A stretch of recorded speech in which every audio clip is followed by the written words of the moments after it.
Okay, so I think I'm live. Had a little technical difficulties there. Yeah, I think it's all working now.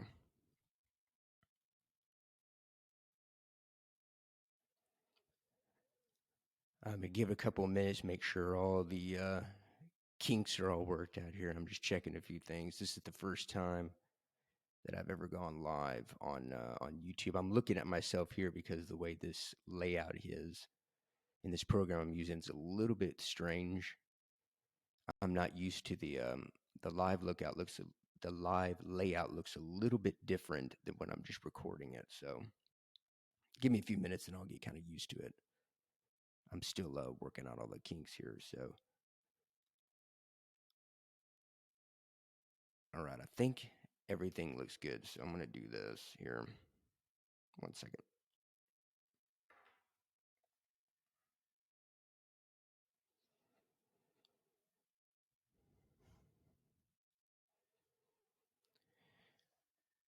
All right. We'll get the show on the road here because there is a lot of information to cover.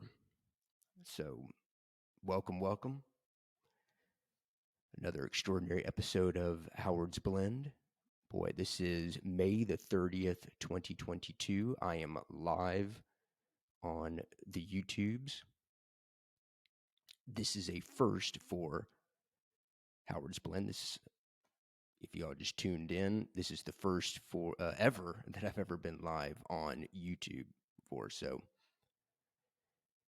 from this episode on, if I am ever doing a solo episode, which is like a supplement talk, which is what this is going to be, or I'm talking about any topic, whether it be personal development, whatever, talking about something that we discussed in the Five Deep podcast, which I'll plug later on or throughout probably.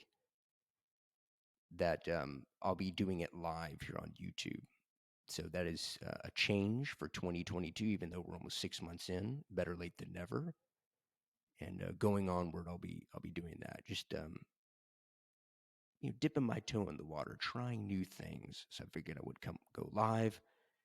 My accountability partners, Rodney Sadler, Mark Jeffrey, Lee Meakin, and last but definitely not least, Harmony the Bliss Broker, Garcia. They're all been pushing us to go live to do this stuff. So I said, hey, let's give it a shot. So yeah, that's the first big change for this podcast for 2022. And I just woke up, folks. So I was up late last night. So I am still a little bit tired, but I think we're going to be okay. Everything's going to be all right. Let's see if there's anything else I want to talk about before we get into it. Yeah, so I do want to say from the outset that this podcast is strictly for informational/educational purposes only. All right. We're going to be going, well, in my opinion, we're going to be going deep into the science. We're going to be, it may get it's deep for me, I should say. So we get deep into it. And I, I don't want anybody to take my advice or anything that I say as a substitute for talking with a medical professional, because this can affect your health depending on your medical situations, whatever. It could mean life and death. So definitely consult with the doctor first before stopping a supplement regimen, starting or stopping a diet, whatever. I'm not a professional in this. All right. Another thing I want to mention is I do my due diligence to make sure I get the information right. With that said, I still get information wrong. All right. Part of this episode, there's going to be a chunk, like kind of one half or three quarters of the way through the episode, where I'm actually going to spend some time to correct information that I gave in the previous episode on choline, which I'll get on to that in a second here. So I do make mistakes. So, with that said, I do my best to do my due diligence to make sure the information is correct. but there are times where I catch my mistakes, like I have with this episode and other episodes where I catch my mistakes. But yeah, if you all out there, if you're here on the live, and I actually need to give me a second, I need to switch over to the chat so I can see if anybody's chiming in. If you all hear something that I say is wrong, please let me know in the chat. If you're watching this on YouTube or whatever platform after the fact, and you're like, whoa, Howard, what you said there's not correct, then put a comment in there. Hit me up on Instagram at Howard's Blend. You should see it, well, let's see, right about there. Or at least for me, it shows up right about there at Howard's Blend. And shoot me an email, howard@howardsblend.com. I use that specifically for like business purposes. So shoot me an email. And if I'll look it up, and if it's correct, I'll do another video. Come on here and say, hey, all you've listened to the podcast normally, I talk about John Doe in Cincinnati. John Doe in Cincinnati got it right. I'm here to correct the record. It's not about an issue of, I'll just say it's more of an issue of, I want to make sure the information is as valid as possible for you all out there and for me, because it's a learning process for me. Reading all this stuff is just fascinating, and there's just so much information. And I figure while I'm learning the information, I want to pass it on to you so you will be a more informed consumer when you go buy supplements or when you're thinking about buying supplements, just to have some idea of what it does, and also to inspire you all to take responsibility for your health and to look up the supplements yourself. Let me go deeper into it and see what it is, because it's really fascinating stuff. So what's this episode about? So we're going to be talking about three, 1, 2, 3, or as my son goes, 1, 2, 3. He can't do the ring finger yet. We're going to be talking about 3 choline supplements. So about maybe, geez Louise, like maybe fall, maybe it was like fall of last year, maybe early winter of last year, I had an episode of the podcast titled Choline On My Mind. It's on my YouTube channel, the video portion, audio portions on all major podcast platforms. In that episode, we talk about the cholinergic system, acetylcholine. It was kind of we covered a lot of information. I'll just say it at that. This episode is kind of a follow-up to it, because a lot of the information we talked about in that episode, we're going to be talking about in this episode. Pardon me, the allergies are getting to me. So the way I formatted this episode, or at least I plan to format it, is that Choline On My Mind, the previous episode, is not a prerequisite to this. You should be able to, or at least that's the plan, fingers crossed, you should be able to follow along in this episode. And yeah, it shouldn't be any issues with it. I'm going to be sharing, or at least the plan is, I've tested this out, so at least it worked when I tested it. Some diagrams, etc., to help explain it. And I'll be taking my time to kind of go over the diagram, because I'm using the audio to put in a podcast format. So people are going to be listening to it. So I want to do my best to try to describe it, to give them like a mental picture of what we're talking about. So I think we got it all covered. Let's see if it comes in here. Alrighty.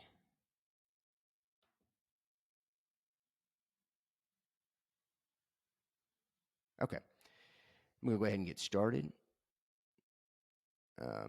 I have the live up here as well. I'm still working out all the kinks. I'm using Riverside FM, and it's what I use to go live. So I'm working all the kinks out.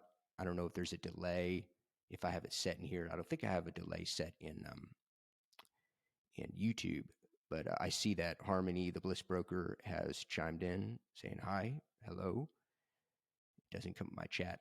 Like I said, I'm working all the kinks out, but I think the most important thing right now is that I can see your chats. I'll just occasionally look over, but I can see that we're live. So that's the most important thing. So, all right, let's get started. I I said, I have lost actually the first page of notes. I don't know where it is, but there's like 8 pages of notes here. A lot of notes. Hopefully I won't need them. I have them as a backup, but it's been a lot of studying. All right. So the first supplement we're going to talk about here today is Choline Bitartrate. And in fact, I have right here, I prepared for this. I have a bottle of Choline Bitartrate. This is a new brand, a new label that has just come out on the market. It's a collaboration between Wile E. Coyote and the Roadrunner. It's called Acme Supplements. You probably can't see it. I don't know if the camera picks it up. Acme Supplements, Choline Bitartrate. All right. Glorious looking bottle there. Wonderful label. They had to hire several graphic designers to get this done.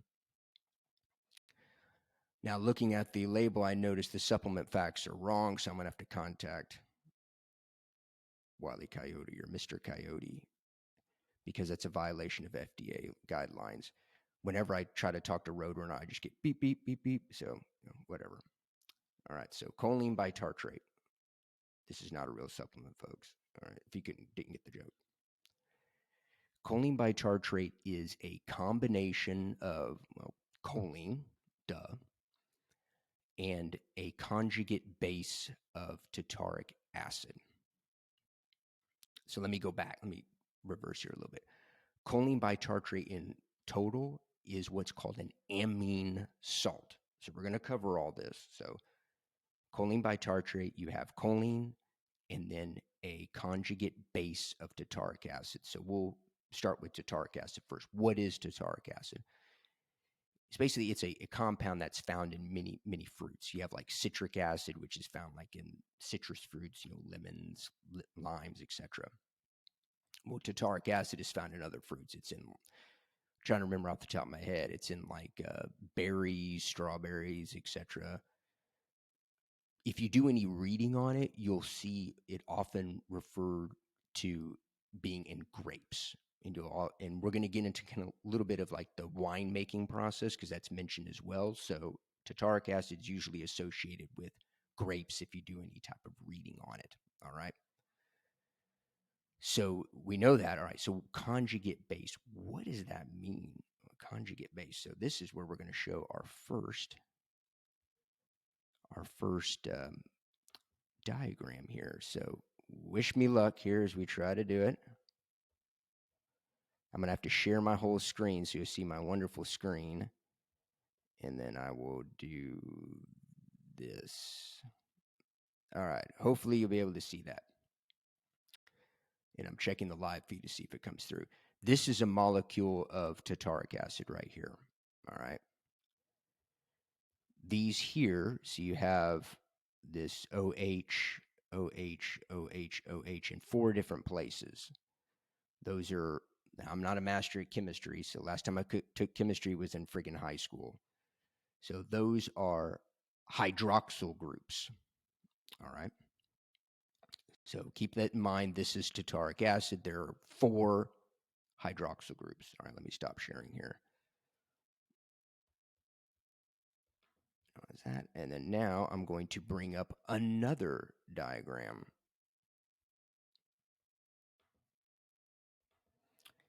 Give me a second. I have too many windows open, folks. Too many windows open. That's what I want right there. Maybe next time, learning curves, maybe next time I should bring these images up in my browser because it does allow me to share the browser window and it'll probably be easier to do it that way, but oh well. We're already in it, so no big deal. All right, let me share my screen again.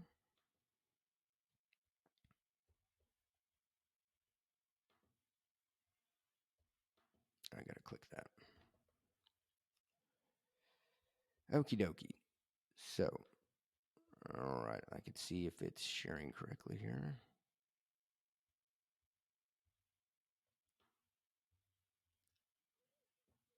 All right, that should be sharing. Let me open it up all the way. There we go.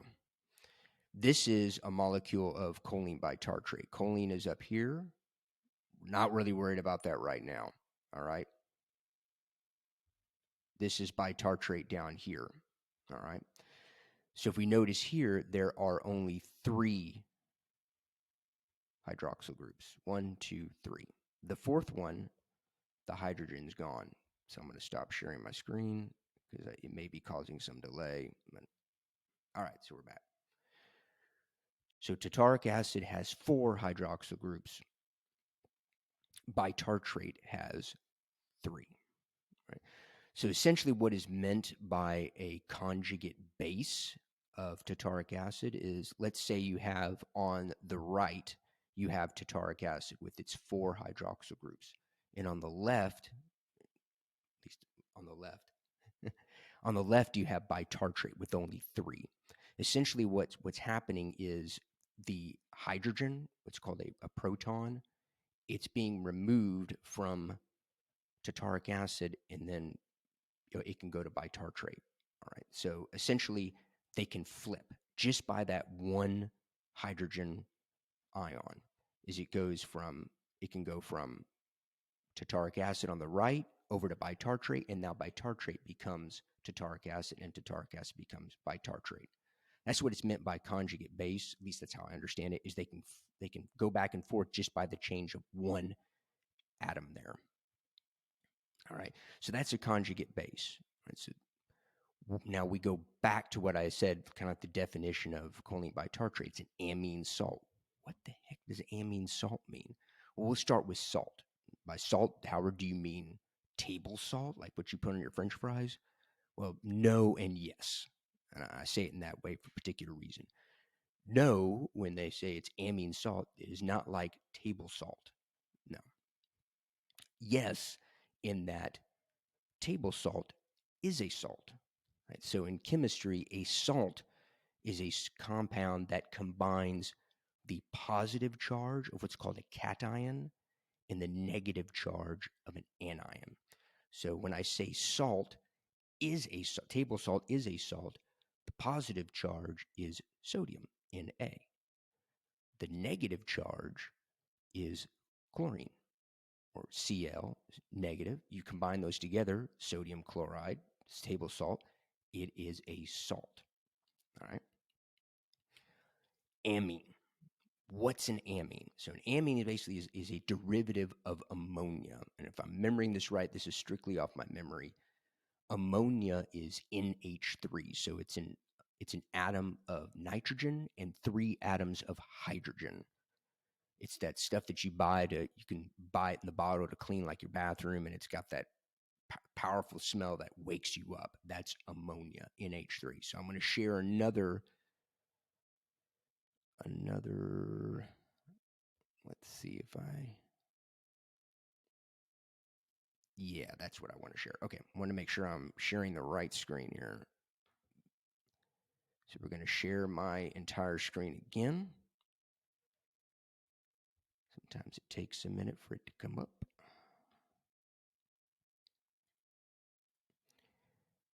I will give it a second. All right, so I believe, let me minimize it to make sure it is, yeah, it's on there. Okay, it just delays a little bit on my end. We're not going to worry about this bottom part here, trimethylamine. We're going to talk about that later. This is trimethylammonium. So again, an amine is a derivative of ammonia, right? So NH3. This here, this trimethylammonium here, this is an amine. This is also, let me minimize this. If we go back to this, there we go. This is the trimethylammonium here of choline bitartrate. It is part of the choline molecule. There's a trimethylammonium. I don't remember the whole name. It's like trimethylammonium, blah, blah, blah, blah, blah. I don't remember it, but yeah, the important thing is this is the trimethylammonium part here. So choline is an amine. And let me bring this up here. Nope, sorry, wrong screen. Yeah. this is basically what it is. You have nitrogen. You have 3 methyl groups, which I talked about in the previous episode. So I'm going to try to describe it just to make sure people understand if they're listening. Basically, you have nitrogen. In 3 sides of the nitrogen, you have a methyl group, which is CH3, so an atom of carbon and 3 atoms of hydrogen. And then you have a hydrogen at the top, or I should say at the 4th connection to the nitrogen. Now, just based on what we were talking about previously with conjugate base, trimethylamine and trimethylammonium, I guess in this case, they're conjugates. So I believe trimethylamine, I may be wrong on this, is the conjugate base of trimethylammonium. All right. So that's a little bit interesting there. Okie dokie. So let me stop sharing.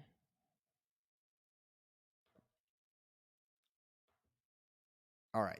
So back to it. So essentially, my whole point with saying this is that the choline molecule itself is the pardon me, I hit the microphone, is the cation. Okay. The bitartrate is the anion.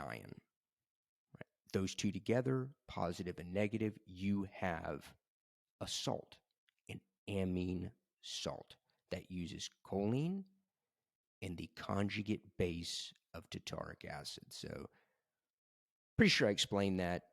Again, hit me up with any questions you have on it. I will do my best to answer. So I guess the big question is, why? Why is it used this way? Why are you mixing choline with, this conjugate base of tartaric acid, putting them together? Why not just use choline?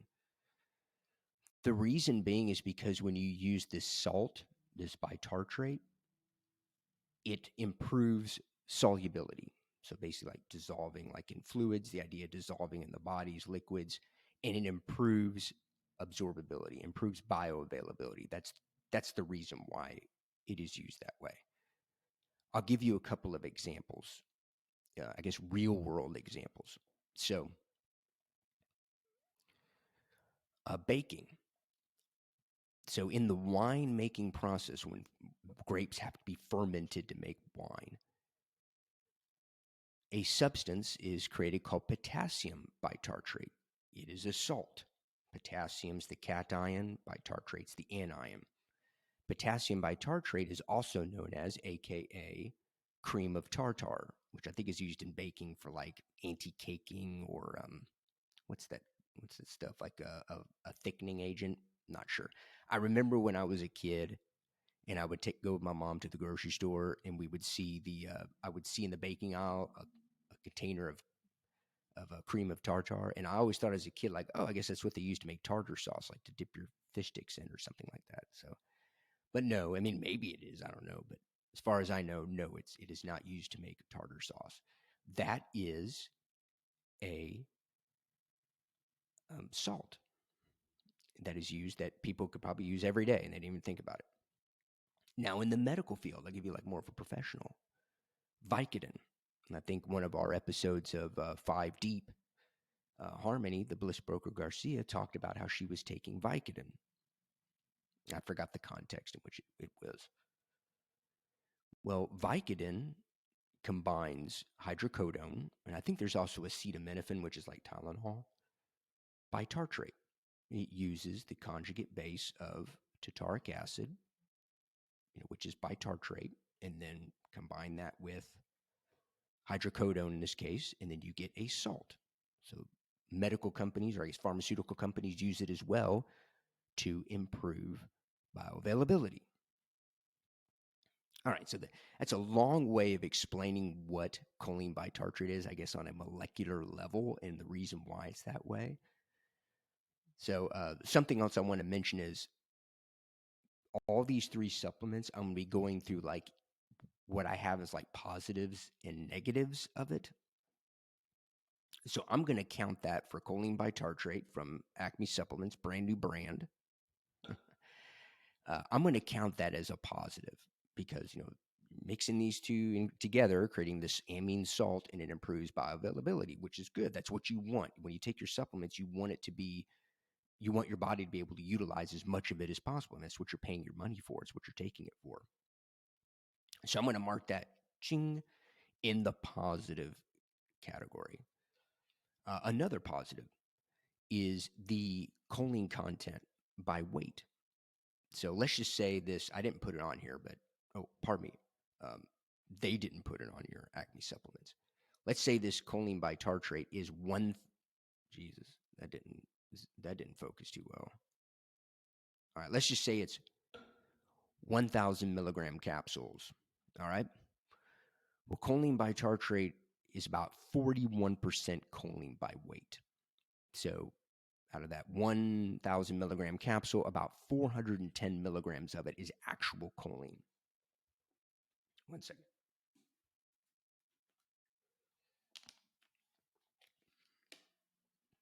I had to get some lemonade there. Throat's getting dry. Well, some of you might be thinking, wait a second, 41% choline. I mean, Howard, I'm buying choline bitartrate in order to get choline. How is 41% choline by weight? How is that, you know, how is that a benefit? Well, I'll tell you right now, the second ingredient or the second supplement we're going to be talking about, CDP-Choline, it's less than half that choline amount. So again, there's positives and negatives. And when you compare it to the last one, Alpha-GPC, you'll see it's a positive. So overall, I'm going to call it a positive because compared to CDP-Choline, it's high. It's more than double the amount of choline. So that's another positive. Another positive, I guess this would be the third positive of it, is cheap. When compared to CDP-Choline, which is the second choline supplement we're going to talk about, and Alpha-GPC, which is the third, choline bitartrate is cheap. Now, with all the supply chain issues going on and everything, that may have changed. But from my knowledge, from what I remember, choline bitartrate is the cheapest of the three. That doesn't mean it sucks. That just means it's the cheapest of the three. And that's good for manufacturers. It's good for brand owners, and it's good for consumers, the end consumer. For manufacturers, I'm working with the manufacturers right now to make the pre-workout.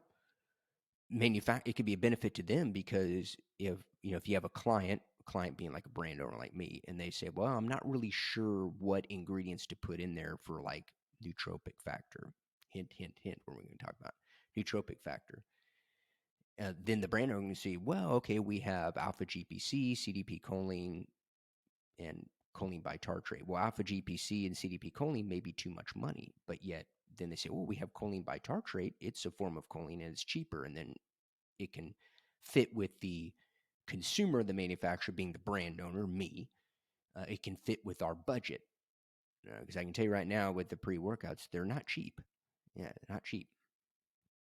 But that's also with everything else going on in the world. So another positive is that it's, for the most part, it's cheaper than the other two ingredients. And it's good for brand owners, me, because it lowers the cost of production. So that's good. And then for end consumers, if you're buying just a bottle alone of choline bitartrate, then it'll be cheaper than the other two. At least it should be, is depending on the brand. But if you're buying it mixed in with like a pre-workout or a nootropic blend, it may or may not lower the cost because there's a lot of factors that go into the cost of those products. But overall, I'm going to mark it as a positive that it's cheaper. So that's pretty much the positives for choline bitartrate. The negative, a big negative, at least to me it is, and that is choline bitartrate has issues. It is inefficient. I won't say ineffective because it can, but I'll say it's inefficient. It has some problems crossing the blood-brain barrier. So essentially it means it has trouble getting into the brain. The idea is you get an increase in the amount of choline in the brain. Your brain can then use that to make acetylcholine, which is ultimately what we want when we're taking a choline supplement for nootropic purposes. You increase acetylcholine, then it helps. It can help with focus. It can help with attention, and your body uses it. I mean, right now I'm moving my arms. my arms and I'm talking and everything like that, I'm breathing. Well, my body's using acetylcholine in order to help facilitate that. Without that, as we talked about in the previous episode with the what was it, the bombing in Japan? I forgot when it was, by the Colt. I forgot the name of it. It's been so long, I forgot the name of it. But they used sarin gas, which was developed by, I don't know if YouTube likes to use me to use the word or not, by the evil folks in Germany back in World War II. It's actually the sarin. I think it's SARIN. I think, if I'm right, those are the initials of like the scientists that created it. It basically, it blocks your body's ability to break down acetylcholine, so you get a toxic level of acetylcholine built up in your body. And then the people who died, they basically choked to death because they can't control the muscles to help breathe, because you lose control of it, because acetylcholine is vital to motor movements. All right, so back to it. It is ineffective. I almost said it there. Inefficient at building up in the brain, significant amounts in the brain. Well, a way to get around that is you take more choline bitartrate. You just increase the dose, which we'll talk about dosage here in a minute.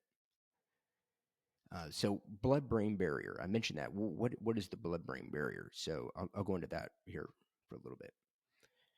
So in our body, we have the circulatory system. It's basically how blood can circulate through the body. All right. You have arteries, which arteries carry blood away from the heart. So my heart beats, and then the blood goes out through the arteries to the rest of the body, to my head, to my arms, to my organs, to my feet, whatever. Veins carry blood back to the heart. All right. So let's use the example. I'm going to use my big old, my camera angle, it isn't wide enough to capture the massiveness of my arm here, my huge left arm. It's huge for various reasons. But I have my big old bicep, especially the forearms get big on that, if you get my drift. I have my big old bicep here. And because we're going to talk about capillaries, this is where the magic happens, in the capillaries. So, we have my heart here, it beats through the artery goes, to the arm, and then capillaries actually feed into the muscle. They feed into the organs. They feed into the brain. And the capillaries are the smallest of the three. And the walls of the capillaries are very, very thin. All right. So they allow substances to go through, to, I guess, diffuse in and out of them. All right. So we'll just stick with oxygen, since I can probably safely say, out of all the nutrients and substances that are in the blood that the muscles, the organs, all of our body, our brain needs, the most vital of which is oxygen. Without oxygen, you start to die pretty quick within a few minutes. So, again, the capillaries feed into the bicep in this instance, and the oxygenated blood go through the capillaries, and then the oxygen can go through the walls of the capillaries, and then carbon dioxide can come back into the blood, the waste products. But then oxygen can be used for, aerobic respiration, if you're whatever, you're doing bicep curls, whatever the case may be, sitting around doing nothing. All right. So I think I'm going to try this, folks. Let me see if I can do this here. We're gonna take a risk here. We're gonna see if this works. Give me a minute here while I come up here. All right, I'm gonna try this, and then I'm gonna share my screen.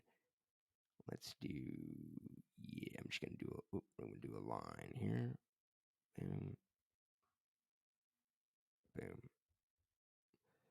Let me minimize, and let me share my screen to show you my wonderful creation.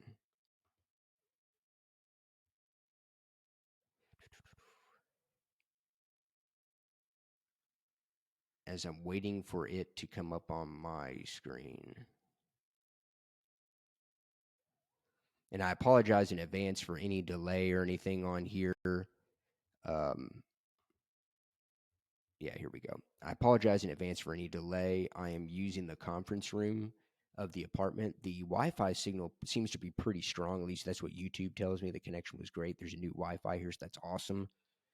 But there may be some lags. I prefer to do it at home, but the son is at home, and yeah, he's can get pretty rowdy. So All right, you can probably should be able to see my screen. I can see it on my phone. This is my wonderful depiction of a capillary. I mean, Leonardo da Vinci would be jealous. He's like, wow, that is amazing, your work you did there, Howard. So, yeah, there's basically, for anybody listening, it's two parallel lines. So, what I'm going to do is I'm going to try this. It's been forever since I've used paint. Boom. Let's try it again. Boom. All right, let's do 3 here, 3 here. So all I've done is I've basically drawn, well, it says ovals, but they're horrible looking ovals on the top and the bottom lines. All right. They're maybe about, well, for me, an inch apart.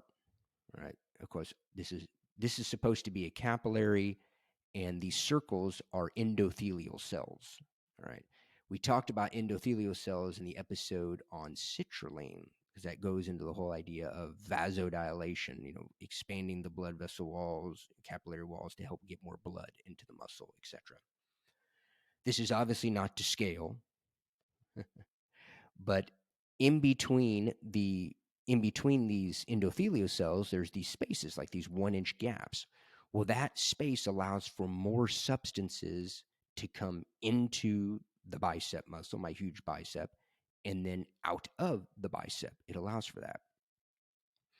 However, in the brain, the capillaries in the brain, the density of the endothelial cells is much greater. So what we're going to do is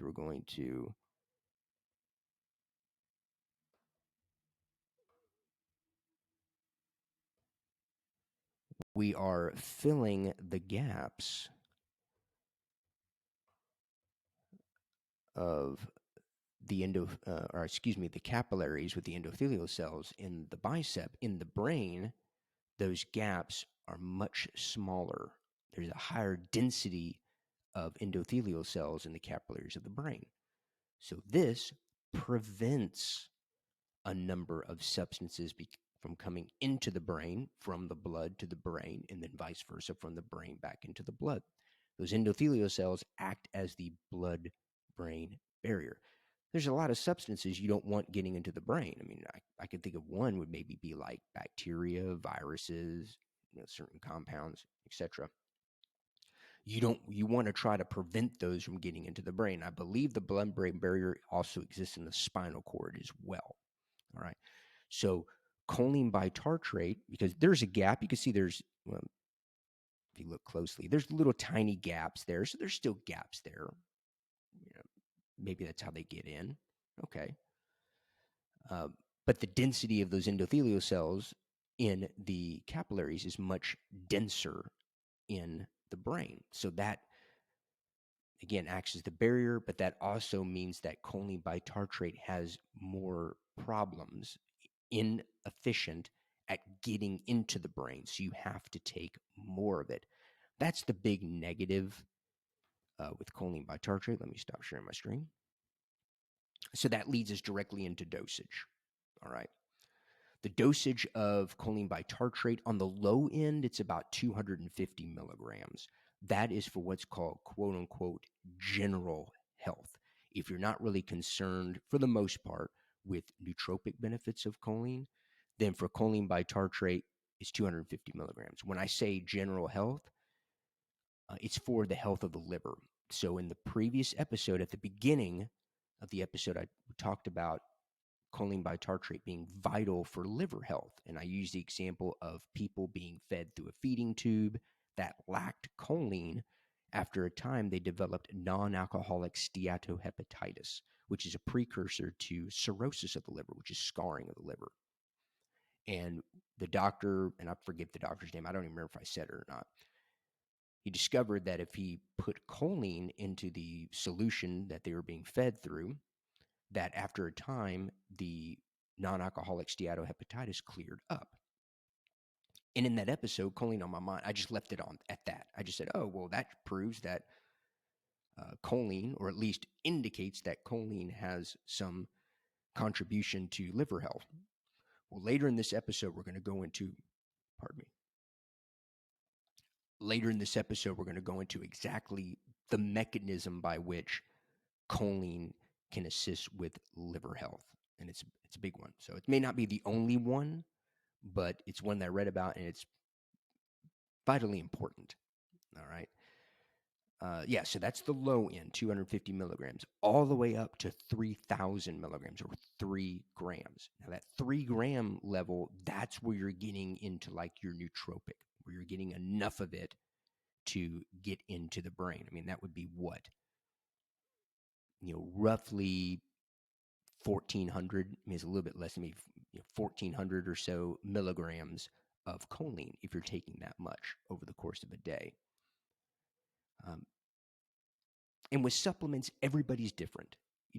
Somebody may be able to take 250 milligrams of choline, and then they get a nootropic benefit from it. Other people may have to take 2 to 3,000 to get the nootropic benefit of it. The person taking 250, their metabolism may be different, their genetic profile may be different, whatever. More than likely, maybe they're getting a lot of choline already in their diet. They're eating a lot of eggs and etc. Organ meats, which will come up a couple of times. Organ meats high in choline as well. I remember as a kid, my mom always used to make liver and onions, and I love it. Loved it. It takes a little bit getting used to, as my mom would say. She said it's an acquired taste. So yeah, it took a little bit getting acquired too, but now I love liver. It brings back memories on that. So yeah, that's the dosage range for choline bitartrate, 250 milligrams up to 3,000 milligrams a day.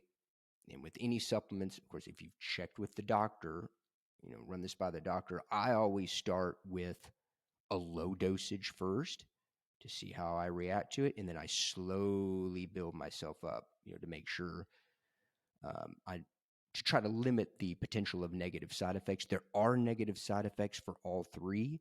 I'm going to wait till the summary to talk about them because they apply to all three. It doesn't really make sense to go over it 3 times. So I see Rodney has given the peace. So peace, Rodney. As I mentioned, Harmony was on here. For whatever reason, my chat in this Riverside is not coming up, so I need to check the settings to make sure that's all correct. But I have it on my phone so I can see when anybody chimes in here.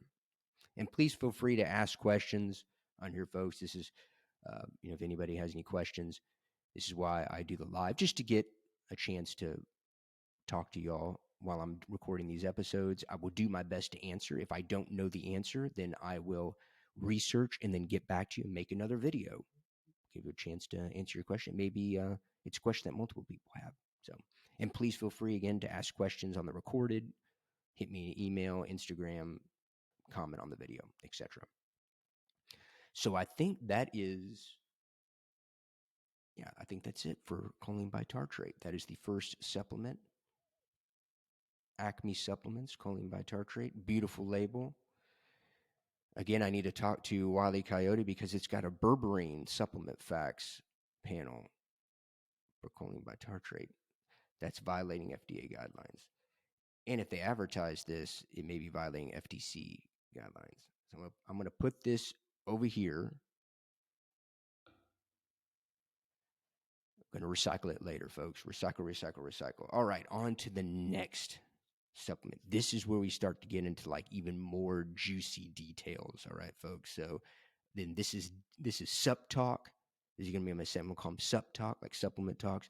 Deep Science. Like I need to, in the recording, I need to like Deep Science, like modulate my voice. Deep Science. Next one. See, I'm going to show up there. I wish they had blinds here. I could shut these because the sun's coming through. And I think, to me at least, it's messing up. Acme Supplements brand CDP-Choline. It's also called CT-Choline, CITI. I think what I've seen is normally on the supplement facts panel, of a sole CDP-Choline supplement like, quote unquote, this, or on a nootropic or a pre-workout, you'll see it listed as CT-Choline, CITI. I've seen it CHOLINE. I've also seen CITI COLINE, CD-Choline. The actual molecule is CDP-Choline.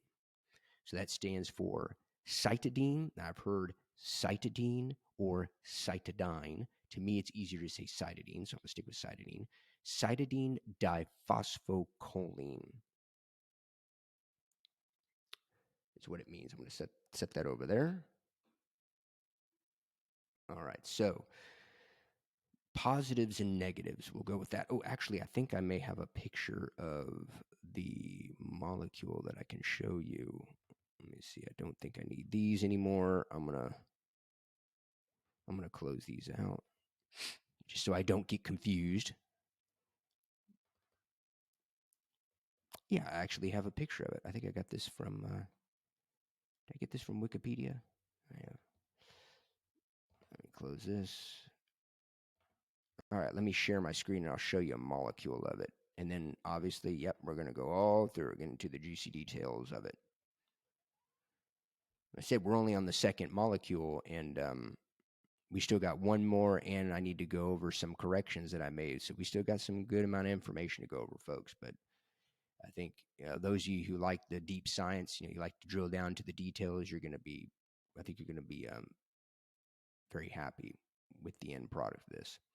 All right, so here's a molecule of CDP-Choline. So you have, again, I'm going to try to describe it for maybe people listening. You have choline on the left. See, there's your trimethylammonium over here. And then you have cytidine or cytidine on the right. And then in the middle, we have two phosphate groups. All right.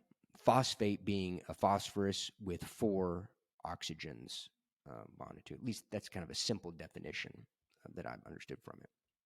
So let's kind of look at the molecule of CDP-Choline. Let me stop sharing. All right, so positives and negatives of CDP-Choline. Well, the first is, unlike choline bitartrate, CDP-Choline is actually made in the body already. As I'm talking to you now, as you're watching or listening now, or listening or watching later, as you're, Memorial Day, you're outside, enjoying barbecue, whatever, your body is making CDP-Choline. So it is made in a process called the Kennedy, I've heard this, the Kennedy cycle or the Kennedy pathway, discovered aptly by Dr. Kennedy. I think it was in the 1950s or something like that. I actually have a picture of it, and I'll show it to you in just a minute here. So yeah, it is made during this process, during the process of the Kennedy cycle. So actually, let me bring it up. So actually, I think it'll explain it. It'll explain it better if I actually bring up the diagram here. Let's see, which one did I want to use? Yeah, this one I wanted to use. That one's later.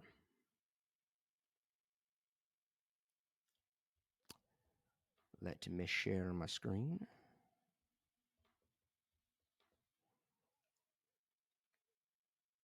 And for anybody that's just tuning in, I'm learning this as I go. So what I plan on doing is next time I'm using Riverside FM. And this is not a knock on Riverside.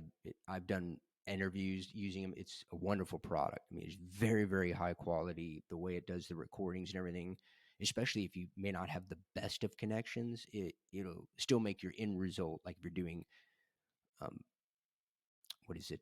remote interviews and such, it makes it wonderful. This is the first time I'm dipping my toe into using it for live stream. So it's not necessarily Riverside. It's me. It's what we call in IT a layer 8 issue, meaning that it's user error. I'm trying to learn it. So I think next time I'm going to bring these up in a browser window and then share my browser window, because I think it'll come up more clear in it. But at least I think I'm going to describe it well enough to get the point across. So this is the Kennedy cycle. All right, you can see the intracellular and then extracellular. This is inside the cell. All right, or inside a cell in the body. So on the right, we have choline as the beginning substance, what this whole episode is about, choline. And at the end, we have PC, which is phosphatidylcholine. On the left, which we're basically 99% of this, we're going to be talking about the right side, choline to phosphatidylcholine. On the left side, we have ethanolamine. It's easier for me to pronounce it ethanolamine. I've also heard it. Sorry, got a phone call there. Let me turn off the, there, turned it off, silenced it. And it looks like it's a scam call, anyways. On the left, we have ethanolamine. Now, I've heard it pronounced ethanolamine because it's like ethanol and then amine. But it's easier for me to pronounce it ethanolamine. And at the end, at the bottom, let me just make sure. Yes, it's sharing it. Okay, cool. And at the bottom, we have PE, which is phosphatidylethanolamine.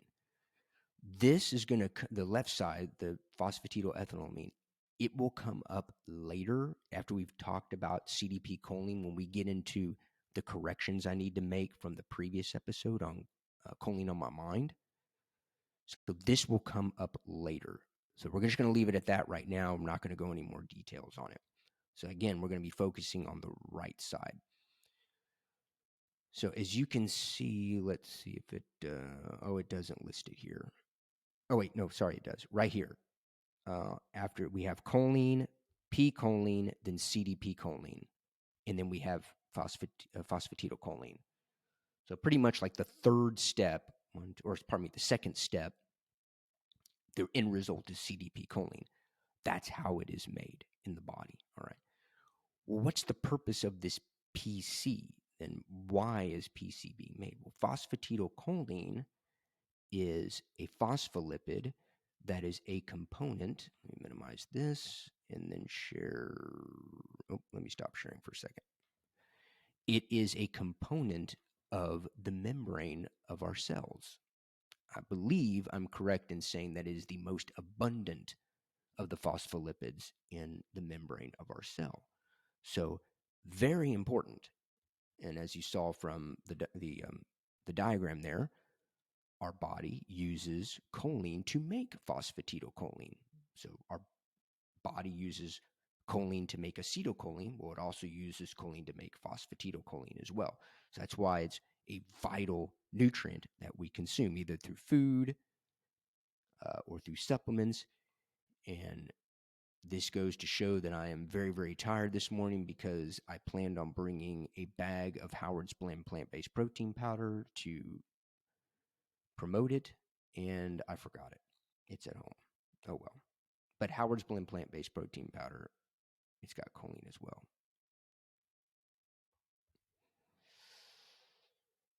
Probably a little small amount, but I think it does. All right, let me share my screen here.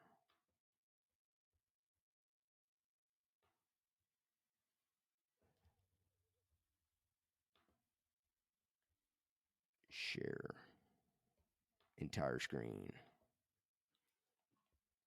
Actually, you know what? Thinking about it as I'm bringing this up, I need to check. I'm not sure if Howard's Blend plant-based. Well, I'm sure it has some choline in it. Again, probably just not that much, because usually your best sources of choline are going to be animal-based products, even though they do exist in plant-based products. I need to check the label again to see if it's on there. Oh, well. All right, here we go. All right, so here is a picture of the cell, and then we have the membrane, this membrane around it. So we have the nucleus here, we have, mitochondria, we have the endoplasmic reticulum, which is always, I always love that word, endoplasmic reticulum. But this membrane surrounding the cell, that is made of fats, lipids, the most abundant of which is phosphatidylcholine. So that's why our body makes phosphatidylcholine, right? So in order to make the membrane of the cells, so extremely important. Without it, we're in big trouble. So I don't think I need that anymore. So I'm going to stop sharing my screen. Okie dokie. All right. So is there anything else I need to go over on this? All right. So let me bring this back. Actually, I can keep it off for a little bit. So the Kennedy cycle or Kennedy pathway, which, you know what, I'm going to go ahead and share it again. This here, make sure you can all see it. Yep, it's not coming up on my screen yet, so hopefully soon. All right, I think it's back up. This here, this is one way from choline to phosphatidylcholine, the Kennedy pathway. It is one way in which the body can make choline. Doing the reading, I believe there's a total of 3. There may be more. I only read about 3. The second way is what's called the Lands cycle, LAND''S. We're not going to go into that in this episode. The third way is the PEMT pathway. I believe that's phosphatidylcholine methyltransferase, if I remember it correctly. Pardon me, phosphatidylethylamine methyltransferase. What does that look like? Phosphatidylethylamine and then phosphatidylethylamine methyltransferase. Is that a coincidence? No, it's not a coincidence. They are related. All right. So that's the third way. We're going to talk about that pathway after we've talked about CDP-Choline. All right. So let me check my notes, to make sure I am not missing anything vital.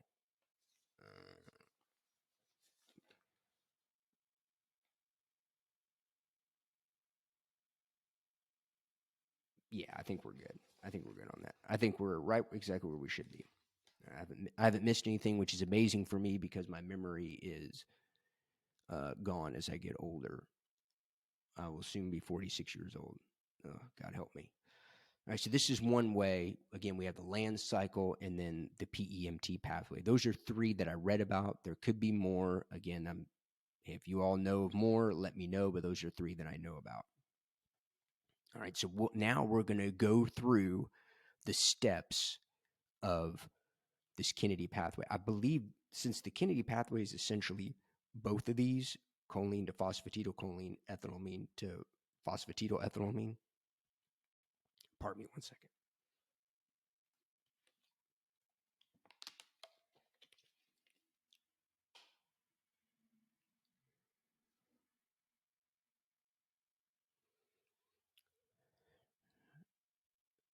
We're going to focus on this right side here. These are both part of the Kennedy pathway. However, I believe the choline to phosphatidylcholine is called the CDP-Choline pathway. I believe that's what it's called. So we'll go through this step by step. We start off with choline, obviously. All right. So then there is a molecule of ATP. We all know ATP if you've taken biology, basic biology, adenosine triphosphate. It is broken down into adenosine diphosphate. The phosphoryl group is added to choline. So basically they're bonded together. And I believe the phosphoryl group, is phosphorus with 3 oxygen atoms on it. I think there's more difference between phosphoryl and phosphate groups, but I think that's the big difference between the two. This reaction, chemical tango, whatever you want to call it, is facilitated by an enzyme called choline kinase. All right. So essentially, choline is phosphorylated. I believe in a previous episode of the podcast, I said it was phosphorylation. I added a Z in there. No, it's phosphorylation. So that basically means the phosphoryl group is bonded to the molecule. So choline then, because of this, becomes phosphocholine. So that is the first step. I believe this takes place in the cytoplasm of the cell. And I knew I was going to need that diagram again. I'm not going to bring it back up. Basically, the area between the membrane and the in the nucleus of the cell. That's the cytoplasm there. All right, second step. This takes place, I believe, in the nucleus of the cell. Your phosphocholine, your result from the first step, and then we have a new substance, cytidine triphosphate. Well, cytidine, you said CDP-Choline was cytidine diphosphocholline. Yep, they are related. Yep, this is where it comes from. So we have CTP, cytidine triphosphate. Those two have a the chemical two-step, whatever the tango there. They have their chemical reaction facilitated, or the catalyst for the reaction is an enzyme, and this always gives me trouble trying to pronounce it. Phosphocholine cytidyltransferase. Boy, say that 3 times fast. Cytidyltransferase. See, I can't even do it twice. Phosphocholine cytidyl.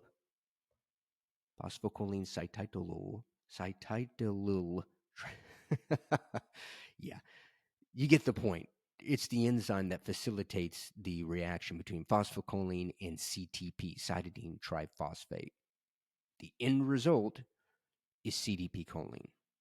This is how CDP-choline is made in the body during the process by which our cells in our body are trying to create phosphatidylcholine from choline in order to use the phosphatidylcholine to make the membranes of our cells. But we're not done. We still got one more step to go. So we have this CDP-choline here, and I believe this last step takes place in the endoplasmic reticulum. It has a reaction right here. You see it here. This molecule is diacylglycerol, or I think it's also called I don't know, I forgot. There was another name for it, but I know this one, DAG, is diacylglycerol, or I've heard diacylglycerol. It has a reaction. The catalyst, the enzyme that's a catalyst for this reaction is choline phosphotransferase. Much easier to say than phosphocholine cytidyltransferase. Much easier to say. They have the reaction. You end up with phosphatidylcholine and this one here, CMP, cytidine monophosphate. Right? So that's essentially the first benefit of CDP-choline is that, well, it's made in the body. So when you supplement with it, you're basically supplementing with something your body already makes.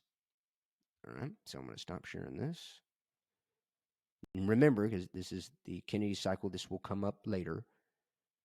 This is the one we're talking about. I think this is the CDP-choline pathway, this right side of it. Let me stop sharing. Minimize that. All right, I'm back. Let's see. Another benefit of CDP-choline is that supplementing with CDP-choline could, and that's in big quotations underlined, could result in a decreased amount. Rodney, yeah, I'm not even going to try to say that, sir. I've heard that for super whatever. You get, yeah, it's a long ass word, just like I have trouble pronouncing cytidyltransferase. But CDP-choline could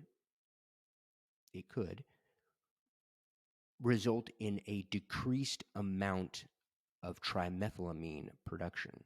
Trimethylamine, that sounds familiar. Yes, it should, because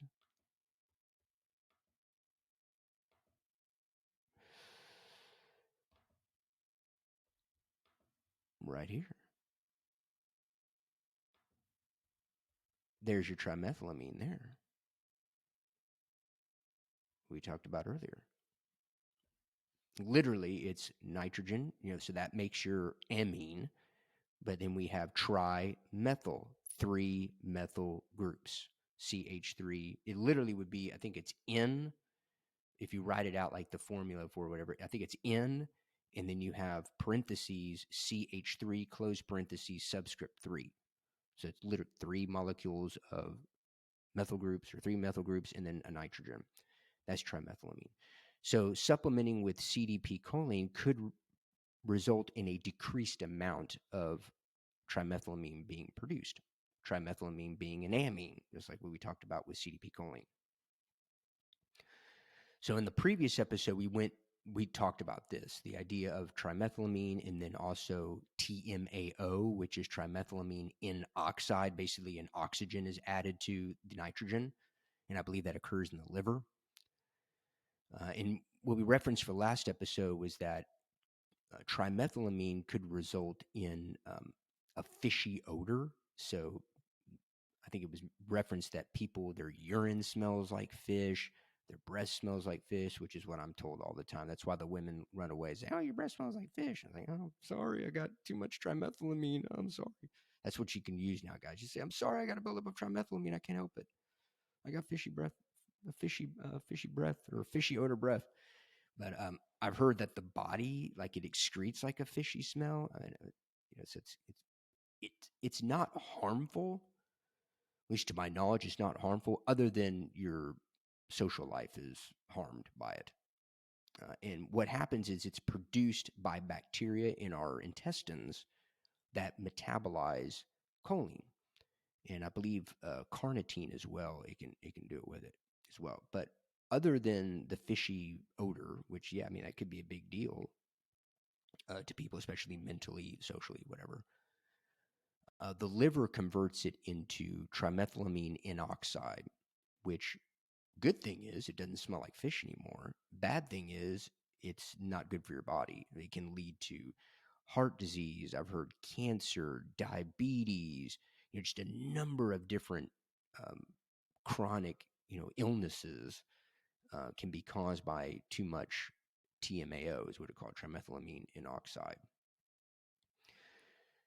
So the idea is, or at least what I read, it said this is just hypothesized. It has not been proven. So I'm going to go ahead and mark it as a positive, a potential positive, is that CDP choline could reduce the production, or could result in a reduced production of trimethylamine.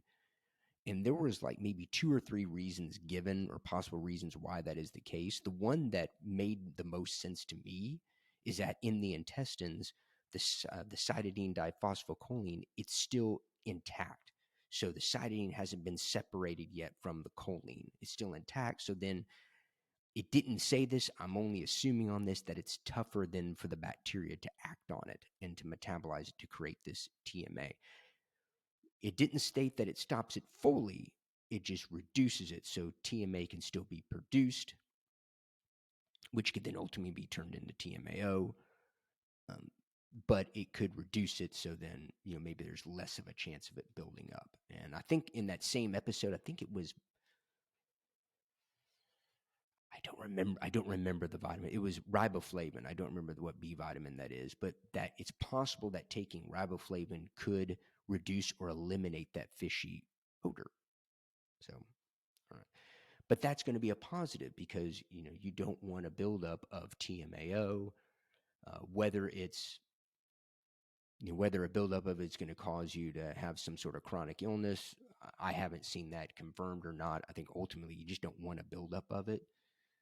So if you reduce the amount of TMA, well, then you're going to be reducing the amount of TMAO. And the the theory, or I guess I'm going to say the theory, for TMA and TMAO is this occurs if you're taking a lot of choline. So I mentioned with choline bitartrate, there was like that 3,000 milligram was like the upper, was like the max dosage that was provided in the documentation.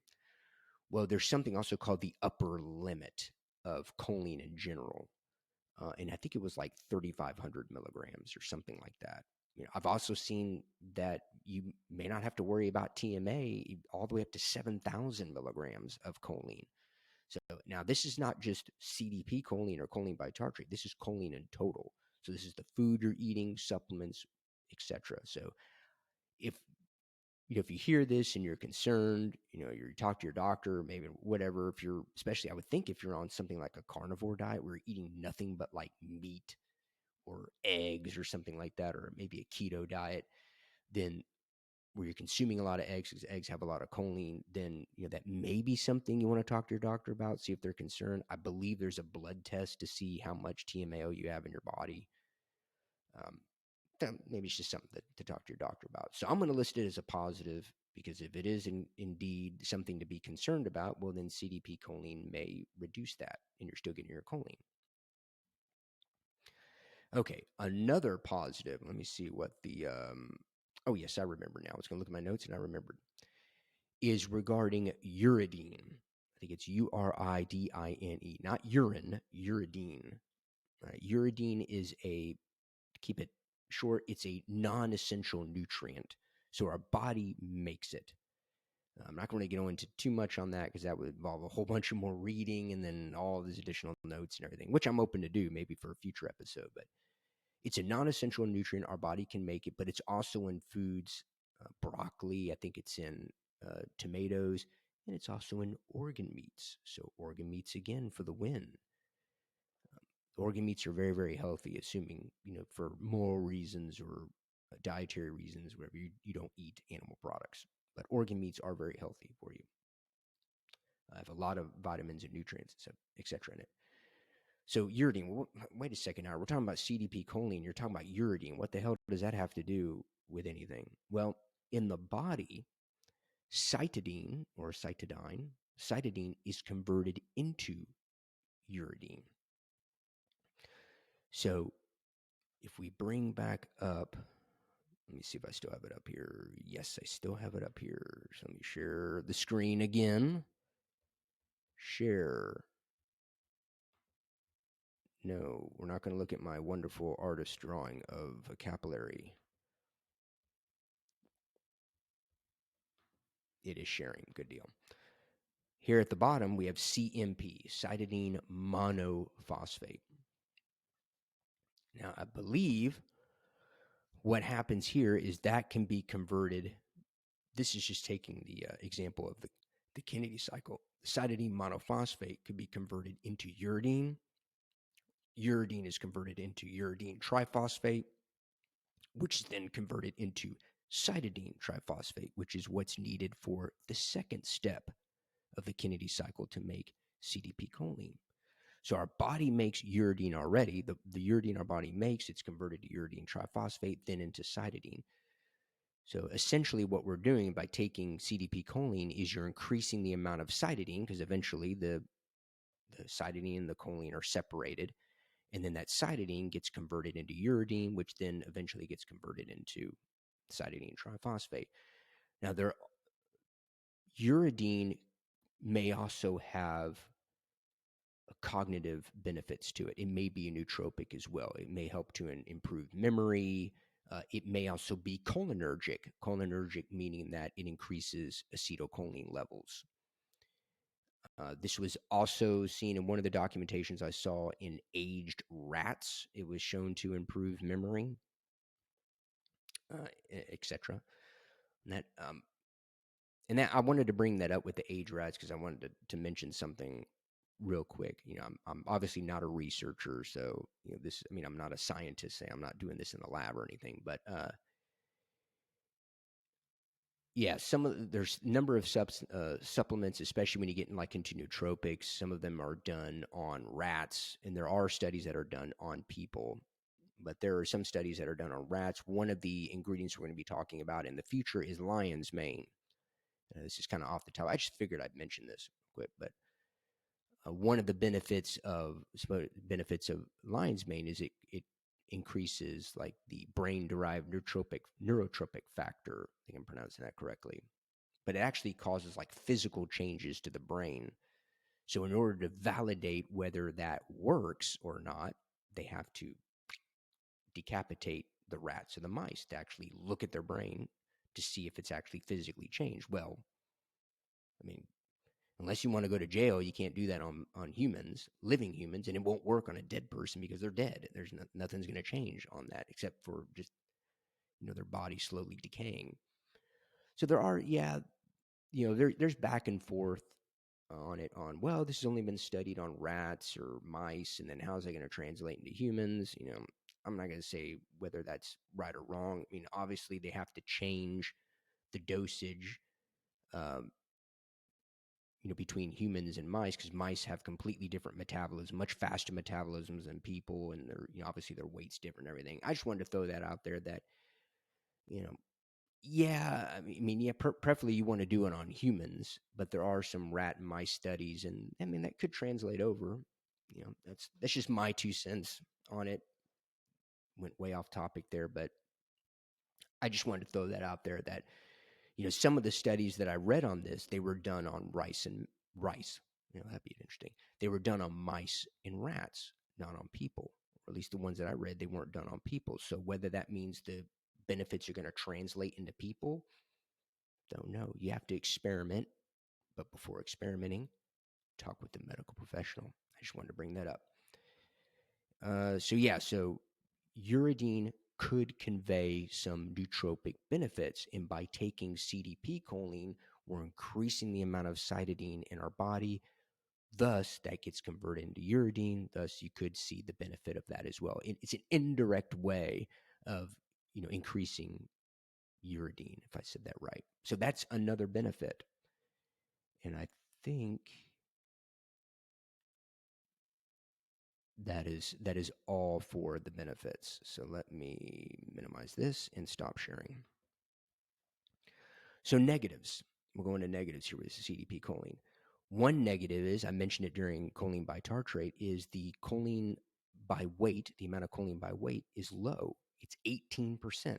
So if we have our Acme supplements, brand new label, collaboration between Wile E. Coyote and the Roadrunner, CDP-Choline, if it's 1,000 milligram capsule, then about 180 milligrams of that is choline.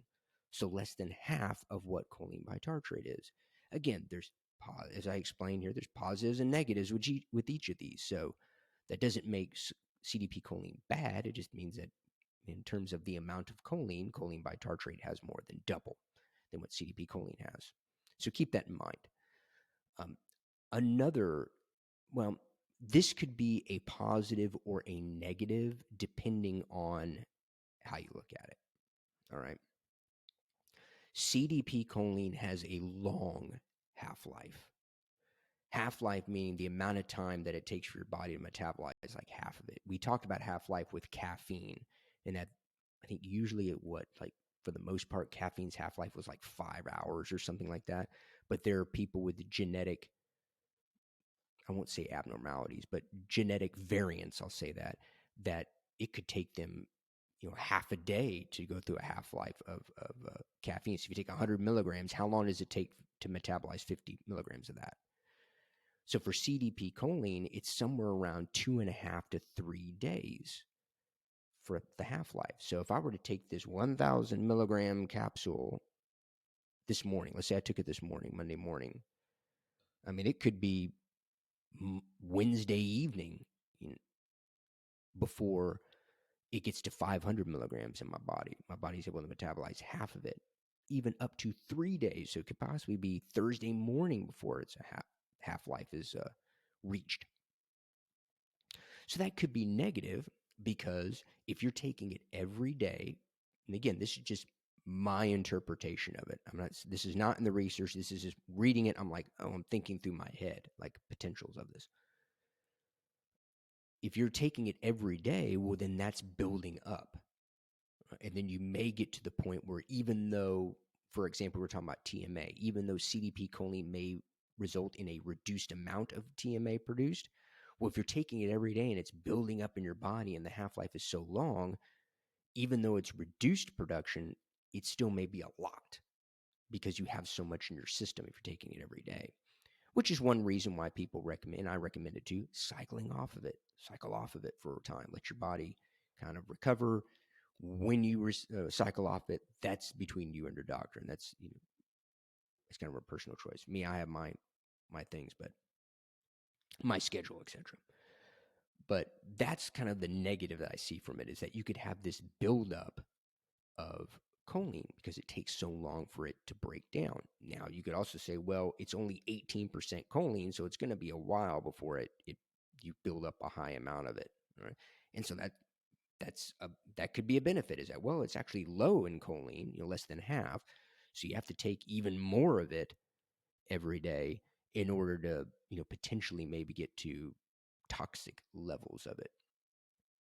Now, it could also be a positive because since it's such a long half-life, you may not have to take it every day.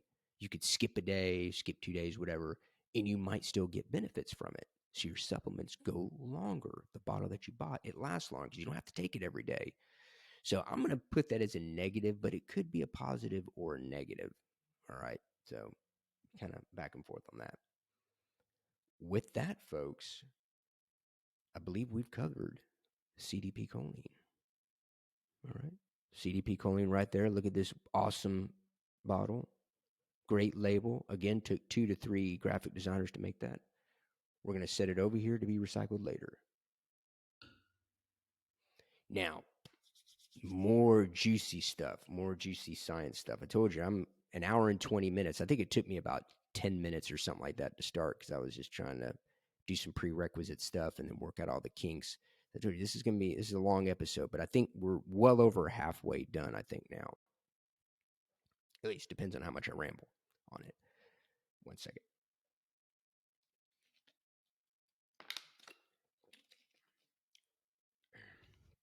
All right.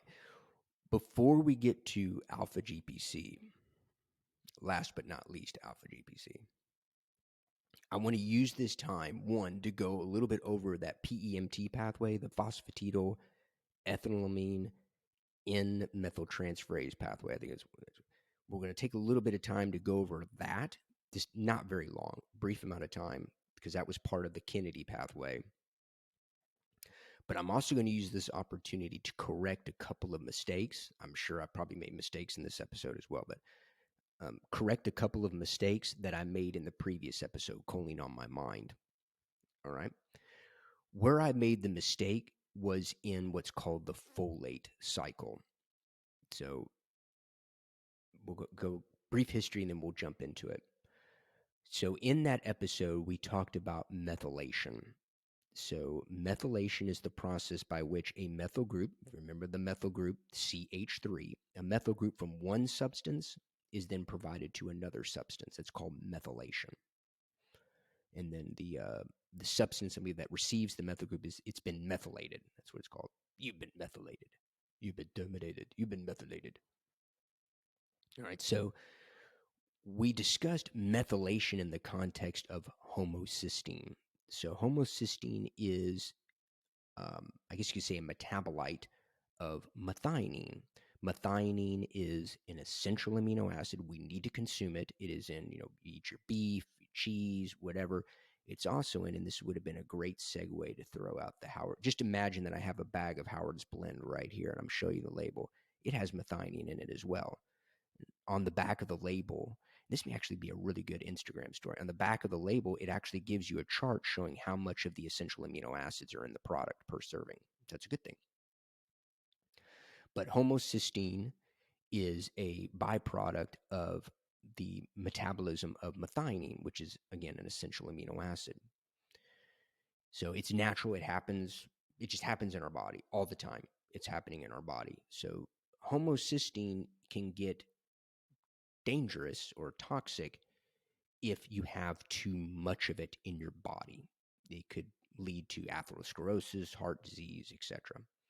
I believe the term for that, I could be wrong, I'm going on a limb here, is homocystinemia. I believe is what it's called, when you have too much homocysteine. Well, because it's natural, this is what happens all the time in the body, is our body utilizes methionine, or cells utilize methionine. Our body has ways to take care of homocysteine. One of those, there's actually 3 ways that I know of. One of the ways we discussed in detail in the last episode was through the folate cycle, where homocysteine is methylated. It receives a methyl group and then it converts back into methionine. And actually, I'm just going to explain it here because in order to go further, I'm going to explain it with the diagram here. I'm going to start from the beginning because explaining it here would kind of defeat the whole purpose. So let me close all this out because I'm going to leave that open for now. Let me open up another diagram. I think this is the one I want right here. This is the good one. Yeah, here we go. This is what we want because this has all the enzymes and stuff on it for, because these enzymes get very hard to remember with my 45, soon to be 46-year-old brain. I think I need some choline, maybe I should, maybe I need to take some Howard's Blend pre-workout. I wonder if that will have choline in it. Maybe it will. All right, so let me bring this up. Make sure it is sharing.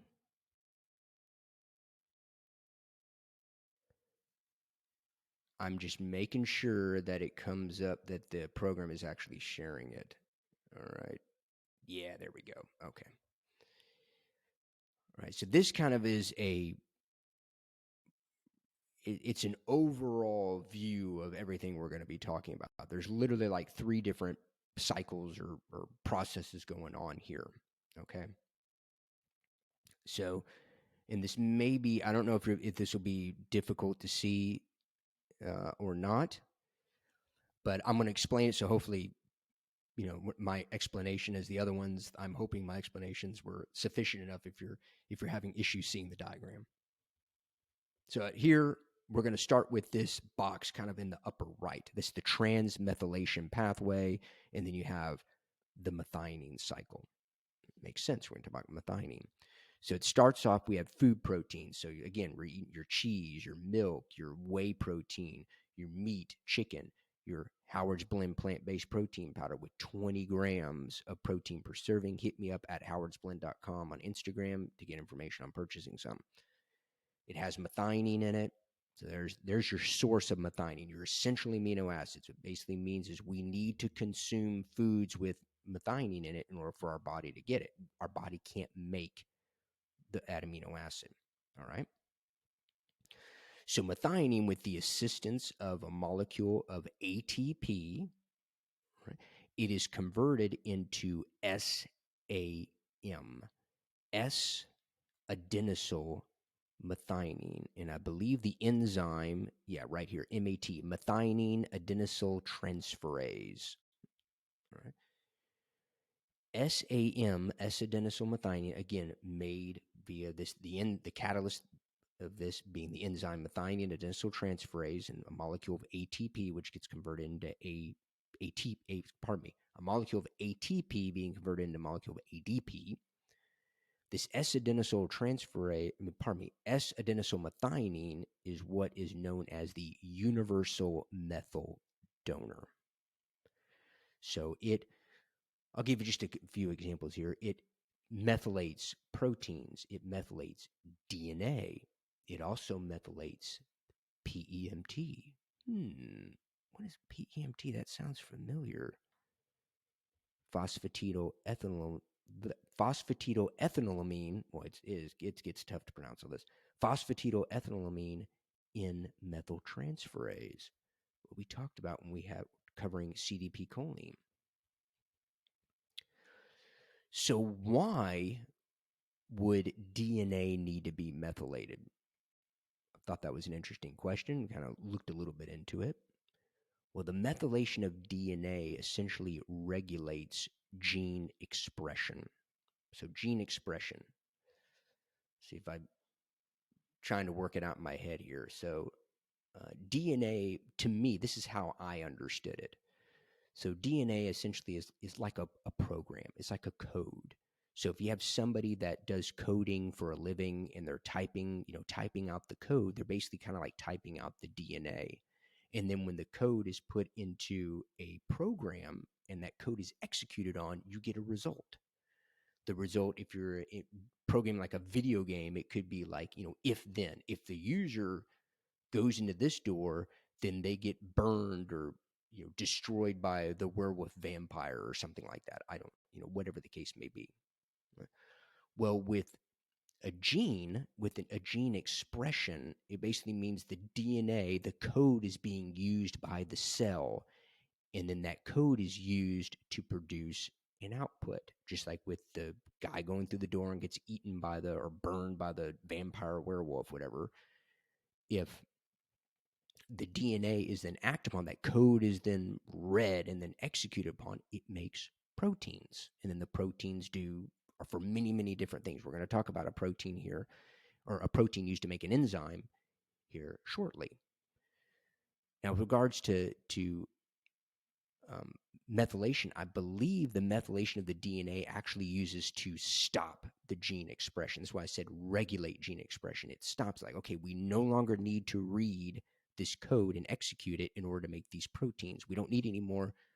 DNA is methylated, and then it stops. So in short, methylation, so providing a methyl group, a molecule of CH3 to DNA, regulates expression of the gene.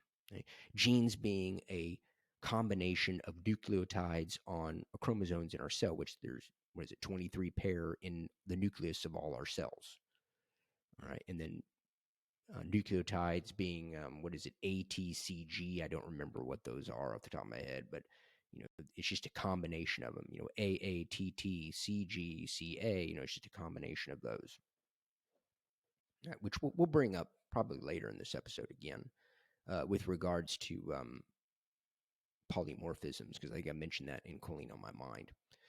So this SAM, I just explained it there, it's vitally important. We need it. So that's why it's important to make sure that you get a diet rich in the essential amino acids, because one of the uses of one of the essential amino acids, methionine, is to make SAM, which methylates DNA. So very, very, very important. Now, as I mentioned, SAM also methylates PEMT, phosphatidylethylamine N-methyltransferase, to be used in the phosphatidylethylamine N-methyltransferase pathway. In fact, I think it's 3 molecules of S-adenosylmethionine are needed to methylate PEMT. So what's the purpose? Oh, I just knocked out my earbud. What's the purpose of PEMT? Well, the purpose is it's the third way. Again, we have the Kennedy pathway, the CDP-Choline pathway, that part of the Kennedy pathway.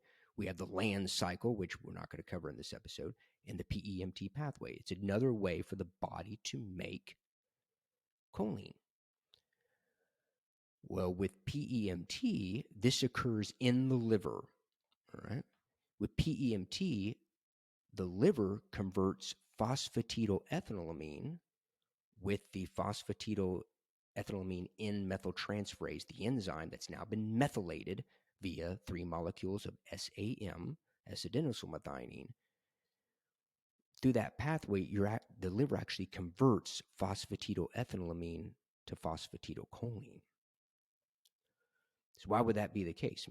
Just thinking off the top of my head, why would the liver need to convert it? If we have the Kennedy cycle or the Kennedy pathway, we have the LAN cycle. Why would the liver need to convert it as well? Well, one, think of the example I gave earlier at the beginning of the episode with the people, which we talked about also in Choline On My Mind, with the people that were fed through a feeding tube and they were not given choline. Well, the liver needs a way to make it if there's no choline or very little choline present. So that's one way. There could be genetic, where I said we're going to talk about polymorphisms. There could be a genetic issue where maybe this part of the Kennedy pathway is not really efficient. It doesn't make enough phosphatidylcholine, because the liver needs phosphatidylcholine. We're going to talk about that in a second. Maybe the LAN cycle and the Kennedy pathway doesn't produce enough phosphatidylcholine that the liver needs.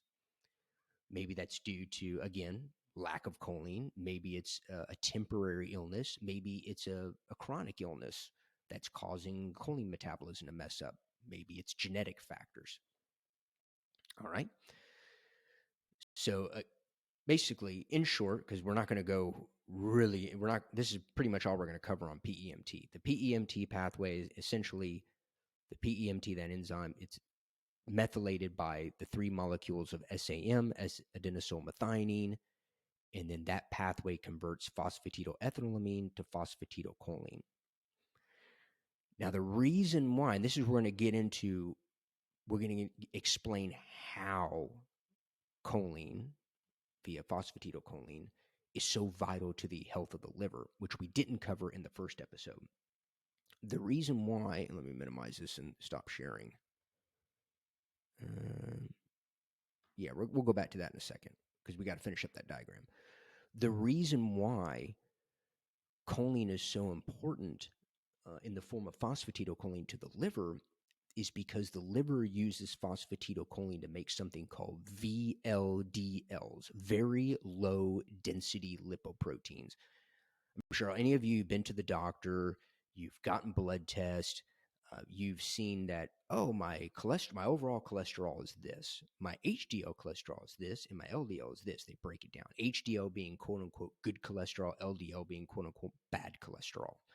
Well, this is VLDL. It's very low density lipoprotein. And I thought about what analogy can I use for this? And it's a horrible marketing analogy for Howard's Blend plant-based protein powder, but I think it works. So the protein powder is in my apartment, which is about a 5-minute walk away from here. Think of the apartment as the liver. I can say my liver. Think of it as the liver. That's where I store the product. Howard's Blend plant-based protein powder is fat and cholesterol that is in the liver. All right.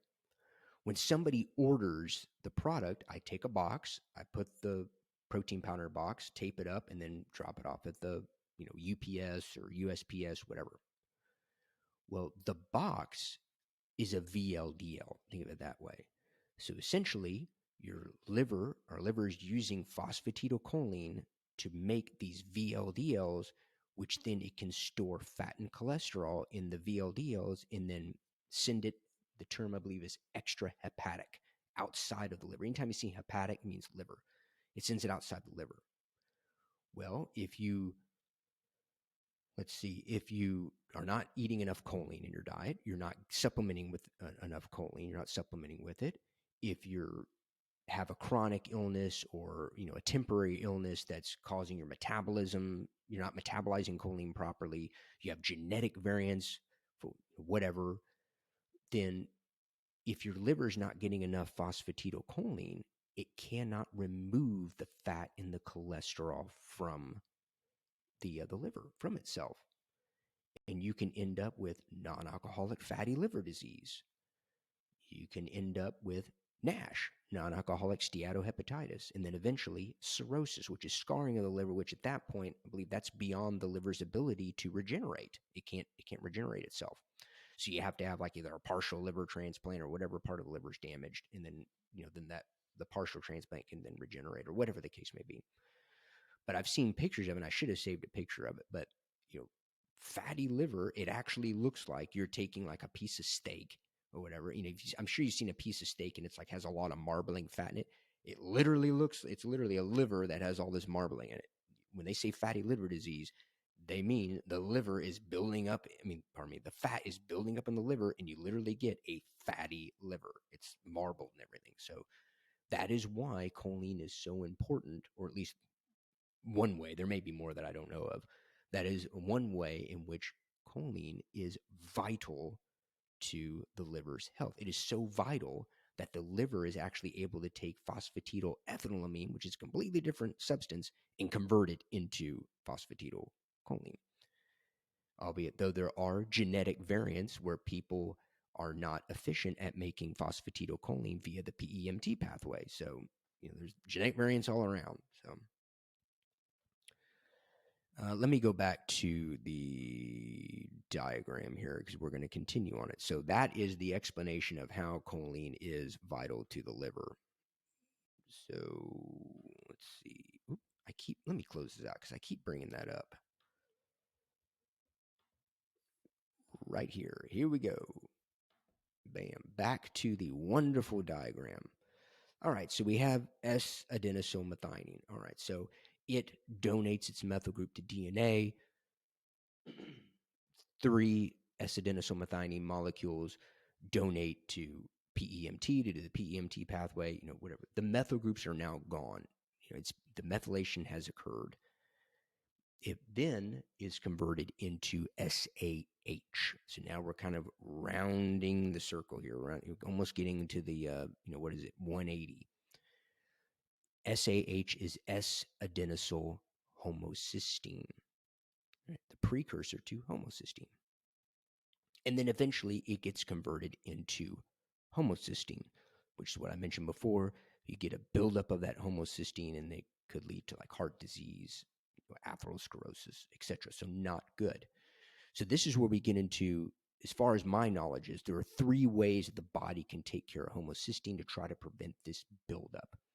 One way is as we go down on this diagram from homocysteine, which is kind of like at the center of the bottom center of the diagram.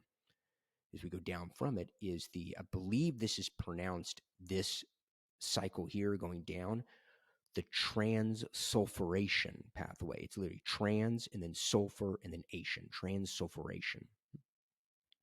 So this we need vitamin B6 for.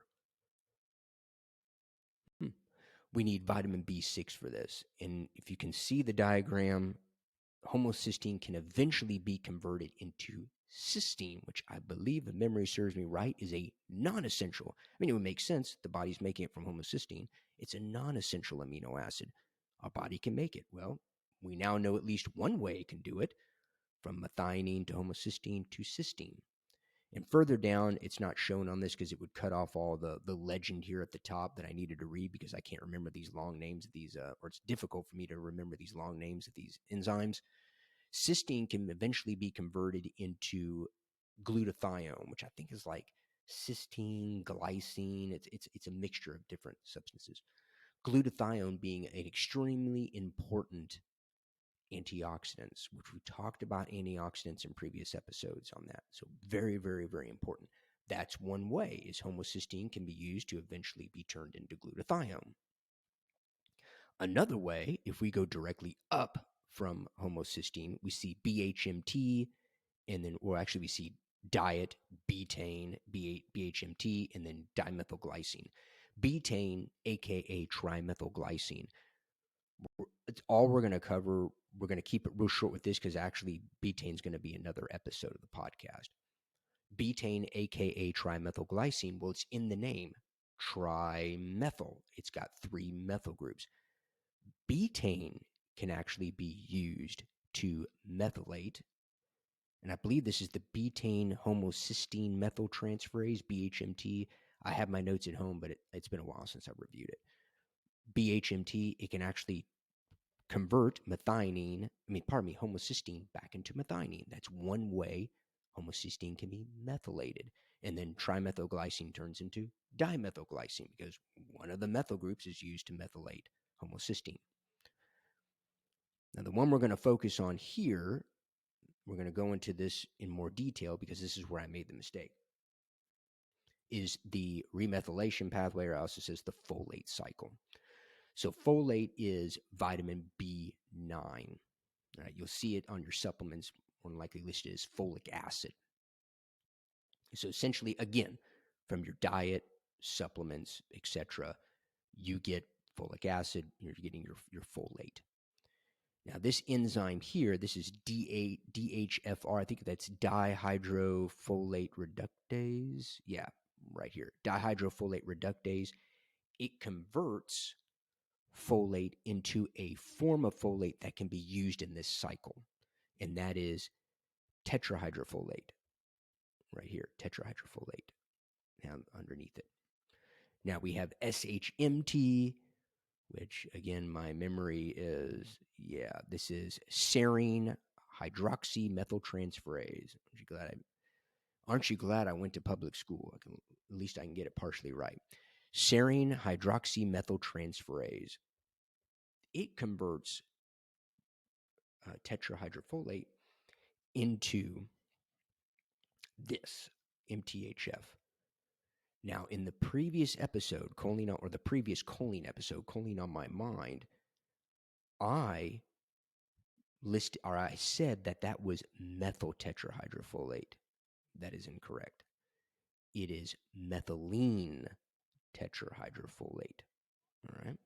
So we have the methylene tetrahydrofolate. Then we have this enzyme, and this is the enzyme we spent a lot of time on, MTHFR. In the episode, I said, it's methyl tetrahydrofolate reductase. Incorrect. It is methylene tetrahydrofolate reductase. It should be right up here. Yeah, methylene tetrahydrofolate, and then methylene tetrahydrofolate reductase. The job of that enzyme is to convert methylene tetrahydrofolate into methyl tetrahydrofolate. You can see, probably should be right around, does it even list it here? No, I don't think it lists it. But this is methyl tetrahydrofolate. This is the methylated form of folate. So now I'm going to go through the rest of this, and then I'll explain where I additionally made an error. So this methyl tetrahydrofolate then methylates vitamin B12. Vitamin B12 is called cobalamin. When it is methylated, it's methylcobalamin, which you can actually buy that if you go to the vitamin shop, GNC, whatever store you buy your supplements from. You can actually buy um, methylcobalamin. I believe you can also buy methyl tetrahydrofolate. So this methylated vitamin B12, along with the enzyme methionine synthase, vitamin B12 then methylates homocysteine, converting it back into methionine. So this folic acid is actually a combination of vitamin B9 and B12. What I said in the previous episode, we already talked, or the previous choline episode, we already talked about methyl and methylene tetrahydrofolate. I said that methyl tetrahydrofolate then methylates homocysteine directly.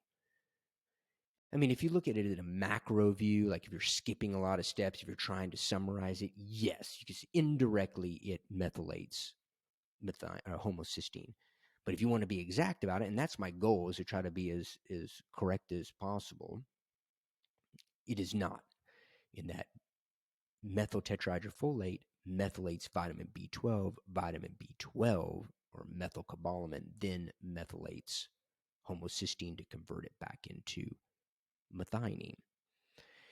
Now, as we mentioned, I believe we mentioned it in Choline On My Mind, there are genetic variants or polymorphisms with the genes that code for the proteins. Remember, the DNA is basically like a code, and then it gives directions to the cell on how to produce the end product, which is proteins. There are genetic variants in this MTHFR that code for the protein to make this enzyme. There are genetic variants to where some people are not as efficient at converting this methylene tetrahydrofolate to methyl tetrahydrofolate. Thus, this folate cycle is not as efficient to change homocysteine back into methionine. This is why you can take this, increase, if you have these genetic variants, you can increase your amount of betaine that you're taking, and then that can hopefully help pick up the slack from any inefficiencies from the genetic variant. You can increase the amount of folate you're taking. As I said, I believe you can even take methyl tetrahydrofolate. So you can actually skip this step here. You can take methylcobalamin, even though it's not really, it's involved, but it's not directly involved with any genetic variants.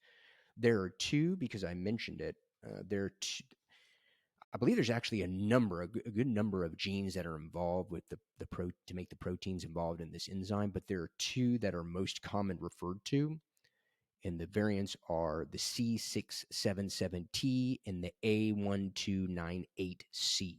Those are two variants. So essentially, when you have a gene, and we'll talk about this for a little bit, when you have a gene in your body, like I said, the genes are like a combination of nucleotides, A, C, T, G, any combination of those that are in the chromosomes. Well, you get one half of the genes from your mother, you get one half of the genes from your father, and I don't think I need this diagram anymore. So, for example, I think I mentioned in an episode, I had my 23andMe genetic testing done, and 23andMe doesn't put, and this is not a knock on 23andMe, but they don't put it front and center. Like when you log into your dashboard, they'll tell you like, oh, I have a genetic predisposition to think that cilantro smells bad or something, or tastes bad, which it doesn't. It tastes great to me, but whatever. They give you kind of like a rundown, a summary of what you're genetically more prone to. And they don't list anything about MTHFR variations. And I think I read on our blog is because the information is so kind of quote unquote limited, I guess, that they didn't want to scare anybody. Because, with the genetic variant, if you're more inefficient at methylating homocysteine through the folate pathway, or the folate cycle, that if you can get a buildup of homocysteine, it may lead to heart issues and stuff. So they didn't want to scare anybody. There is a way to find it. You can Google it. How to find your MTHFR variants via 23andMe. You have to go into the raw data. And I found a website that actually kind of went through and says, okay, this is what you look for. This is what you look for. So apparently, if I'm reading the information correct, and again, I'm not a genetic expert on this, but for the C677T, which I believe is the more prominent of the two variants that are known of, there could be more variants. I have no genetic variants. So, for example, if a quote unquote normal, the nucleotides are supposed to be like CC from it. You get a C from your dad, a C from your mom. Then I have CC. All right. For the A1298C, I am heterozygous for that. In this case, heterozygous, if normal for that gene is supposed to be AA, I have AC. So either my mom or my dad gave me basically the wrong nucleotide for that gene, essentially. Yeah. So I may have a somewhat reduced efficiency at this folate cycle, the methylation of homocysteine. But there's also people who are homozygous. Homozygous meaning that if it's supposed to be AA, they may have TT or CT or something like that. They're both the nucleotides. They're not correct. So they're even, or I guess you really don't want to say it not correct, but they're not what they should be, I guess, whatever. So they even have even more reduced efficiency at methylating homocysteine. So I'll just leave it at that. I thought that was interesting to bring up. But again, you could take betaine. Betaine can act as a methyl donor to homocysteine. You could take, I believe you can take this. You can take more folate because the whole idea is it's not saying it. It's not. It wasn't implying or saying that no methylation occurs. It's a reduced methylation. So if you were to take more folate, then even if it's reduced, then the idea is you would maybe still get enough of enough of a conversion to keep your homocysteine levels in check. So that's interesting. And I believe, let me look at this. Let me make sure. I believe that was all I wanted to cover with that. So that covers how choline directly affects the liver in terms of liver health, explaining it. It also explains the two mistakes that I made in the previous episode, and the different ways of metabolizing homocysteine. So I think we are done with this. I'm going to keep it open, but I'm going to minimize it. Keep it open and minimize it. All right. On to the last supplement. We are almost at 2 hours. Good stuff. This is good stuff. I love this stuff. This is why, there's a ton of information here, folks. This is why it took me. One of the reasons is I have a vlog on my channel, What the Blank Happened to My Podcast. And I explain why it's been so long. It's a lot of shit to go over, folks. A lot of shit to go over. The last supplement of the day we're going to cover is Alpha-GPC. Again, last but definitely not least. Acme Supplements. And see, I even clipped my fingernails for you all here, so I'm really going all out. You can see the supplement. They took so much care and effort that they even misspelled stuff and made mistakes. I really need to talk to their graphic designer. Alpha-GPC, Acme Supplements. That'll go into the recycle bin later. Alpha-GPC, alpha glycerol phosphorylcholine, goes by multiple names, multiple aliases. Alpha-GPC, alpha glycerol phosphorylcholine, L-alpha GPC, L-alpha glycerol phosphorylcholine, glycerophosphocholene, and choline, I believe it's pronounced alphocerate. So many, many different names. Let me bring up a picture of the alpha-GPC molecule. Let me go to here and share.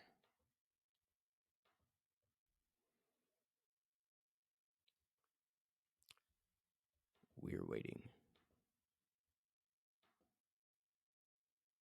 It's trying. It's trying.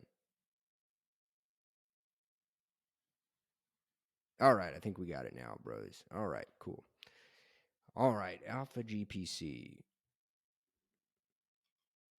And hopefully the stream is working. It may be my phone, but the stream keeps cutting out. So let me know, please, because if that's the case, then maybe I would do shorter episodes, like summary episodes, live on YouTube instead. If it keeps timing out after a while, so alpha GPC. All right. So we can see here on the screen on the left, that is our choline molecule. We have the trimethyl ammonium here. Then we have a phosphate group, and then we have glycerol. So it's literally alpha GPC, glycerol right here, phosphoryl right here, choline right there. All right.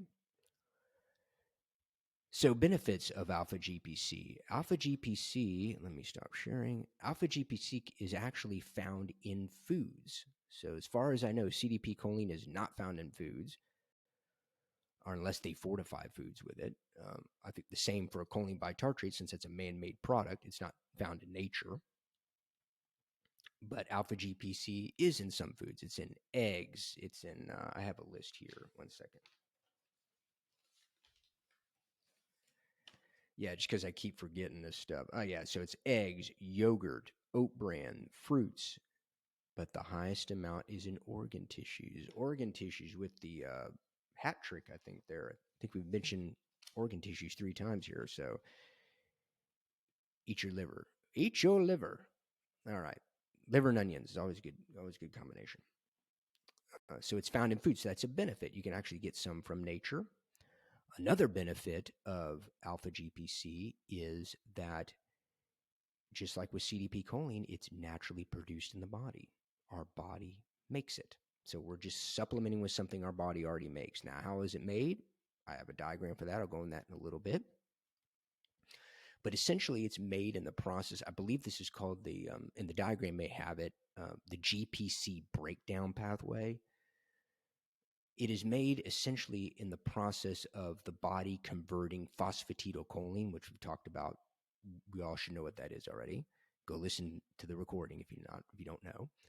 It converts phosphatidylcholine back into choline. So remember, the Kennedy cycle goes choline to phosphatidylcholine, or one way, choline to phosphatidylcholine.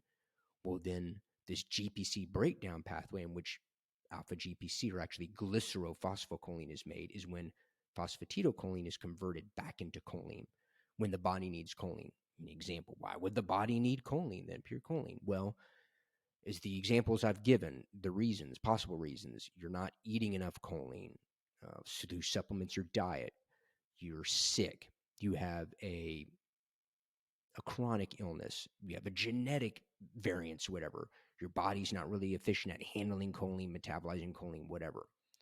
We'll use the brain, for example. The brain uses choline to make acetylcholine, which I talked about the importance of acetylcholine in this episode.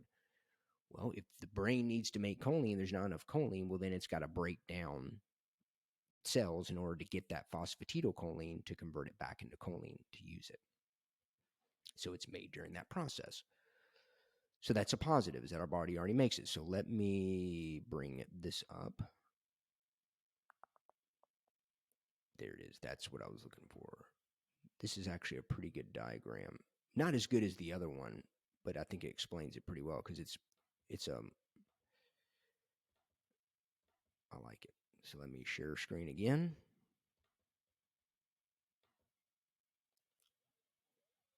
It is now 11 a.m. my time.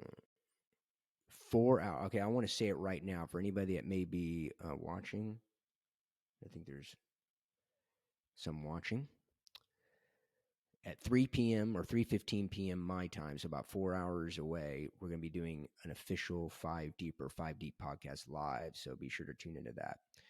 So here is the diagram. So this part up here in the upper left, this is the Kennedy pathway. We've already talked about that. Choline to phosphatidylcholine. This is phosphatidylcholine here. These long chains on the top, those are fatty acid chains. And then we have our choline molecule here. They have phosphorus here, or pardon me, the phosphate group, etc. All right, these are the fatty acids here. So what happens is that this is the process by which the body breaks down phosphatidylcholine to get choline. And in this process, glycerophosphocholline, aka alpha GPC, is made. So we have alpha GPC and then through an enzyme, this phospholipase A2, and then a water molecule, because phosphatidylcholine is what goes through a process of hydrolysis. That means water molecule basically kind of splits it. It cuts off part of it. And this enzyme catalyzes this reaction, or is a catalyst to this reaction. And you can see here at the bottom where, you get boy, man, I should have practiced more. Lysophosphatidylcholine. Essentially, this top fatty acid, one of the fatty acids is removed, so it removes the fatty acid. The same process occurs again, hydrolysis using water molecule to break up the substance. In this case, breaking up lysophosphatidylcholine. It's always a mouthful to say. That's what she said. With the assistance of an enzyme, lysophospholipase, you then get, what's this? Glycerylphosphocholine, aka alpha-GPC. You see, now the two the two fatty acids have been removed. Now, there's also a process by which I briefly looked at it. I didn't read into it that much. But there's also this process where phosphatidylcholine can be directly converted into glycerylphosphocholine through this phospholipase B. I didn't read on it that much, so I'm just gonna mention it. But yeah, this is basically, in essence, how alpha GPC, glycerylphosphocholine, is made in the body. There's one more step where we have this choline phosphodiesterase, GPC, choline phosphodiesterase. It's the catalyst, the enzyme, the catalyst in this reaction to where we get choline. And that's it. That's basically, I believe, like I said, I believe this part here from phosphatidylcholine counterclockwise to choline is called the GPC breakdown pathway. I may be wrong on that. I believe that's the name of the pathway. All right, so let me stop sharing. So we've gone over that it's in foods. So it naturally occurs in foods. We talk about that it naturally occurs in the body as well. Another benefit of alpha GPC is choline content. So just almost exactly like choline bitartrate, alpha GPC, the standard form of it is about 40% choline. Choline bitartrate is 41%. So if this was 1,000 milligram capsules, then the standard alpha GPC is about 400 milligrams of choline. Now, there are forms. I believe the trademark version of alpha GPC, which is called Alpha Size, which I believe is made by an Italian company called Nutra, I think is what it's called, that has 50% choline. There are, I guess you could say, quote unquote, generic versions of alpha GPC that also contain 50% choline. So in that case, it would be 500 milligrams of choline. So that's even more of a benefit. You're talking 3 times more than CDP-Choline alpha GPC. So that is another benefit. Let me see if there's, yes. I remember this now. So the last benefit, so we had 1, 2, this is like what, fourth benefit, fourth pro, is it is possible that alpha GPC can increase growth hormone levels. So I think it was like 2 or 3 different ways that I read that the reasoning behind or the possible explanation of how this happens. The one that made the most sense to me is the following. So the idea is that there's an increase in GHRH, which is growth hormone releasing hormone. So the way it was explained is that because you take the alpha GPC, it can cross the blood-brain barrier easily. The amount of choline increases in the brain. The amount of acetylcholine, thus, that is produced in the brain, then goes up, and that's called, it has a cholinergic effect, increases acetylcholine. Also, you could say the cholinergic tone is increased. That also means the amount of acetylcholine is increased. That increase in acetylcholine then signals the hypothalamus, which is at like the bottom of your brain. It's a little bit above the pituitary gland, to make GHRH, growth hormone releasing hormone. The growth hormone releasing hormone then signals the pituitary gland to produce more growth hormone. And then growth hormone, people use that like in anti-aging clinics. It can help with like muscle, gaining muscle, losing fat. There's a number of reasons that people take it. So that could be a benefit, is that you get an increase in growth hormone. I believe I didn't read into this too much, so I don't know if it's related to growth hormone increase or if it's another mechanism, but alpha GPC could increase like power output, like if you're doing something like fast, like a sprint, or lifting weights or something like that, where it can increase power output. So that could be another benefit, but that's all I'm going to go into. I didn't read much into the mechanisms behind that. So a negative of alpha GPC, the really only negative just for alpha GPC is the cost. I will say that I'm going through trying to get a formula for this pre-workout. That alpha GPC is expensive, and I'm sure with the current issues going on in the world that it's even more expensive. So for the most part of the three, and this could vary by manufacturer and the time and everything like that, what's going on in the world, other factors, that alpha GPC is the most expensive of the three. So that's really the only negative just for alpha GPC that I can think of. I believe in terms of something else I wanted to mention, in terms of supplements. Let me go back to this. I thought I had it in here, but I may not have it in my. Oh yeah, that's it. That's it. So like alpha GPC that you take in a supplement, either from Acme Supplements, which I don't know. It looks kind of shady to me, that bottle, or through a nootropic blend, through a pre-workout, whatever. For the most part, it's made via soy. So they use soy lecithin. I've heard of lecithin. I've also heard of lecithin. I've heard both. Which soy lecithin, I just call it that because it's easier for me to pronounce, is essentially soybean oil and phosphatidylcholine put together. So they make it through a chemical reaction. I didn't really go into details on it. I just kind of briefly read like a summary of it. Chemical reactions, you're using enzymes and stuff to make alpha GPC that you use in your supplements. I think eggs can also be used as well because it's found in eggs, but I think for the most part, soybean is used, or soy lecithin, or soy lecithin. And I think, folks, with that, alpha GPC, we are done. We have covered all there is to know, or at least all that I read on alpha GPC. Putting over in the recycling pile. Swig of water, then we'll get into the summary and we'll wrap this sucker up.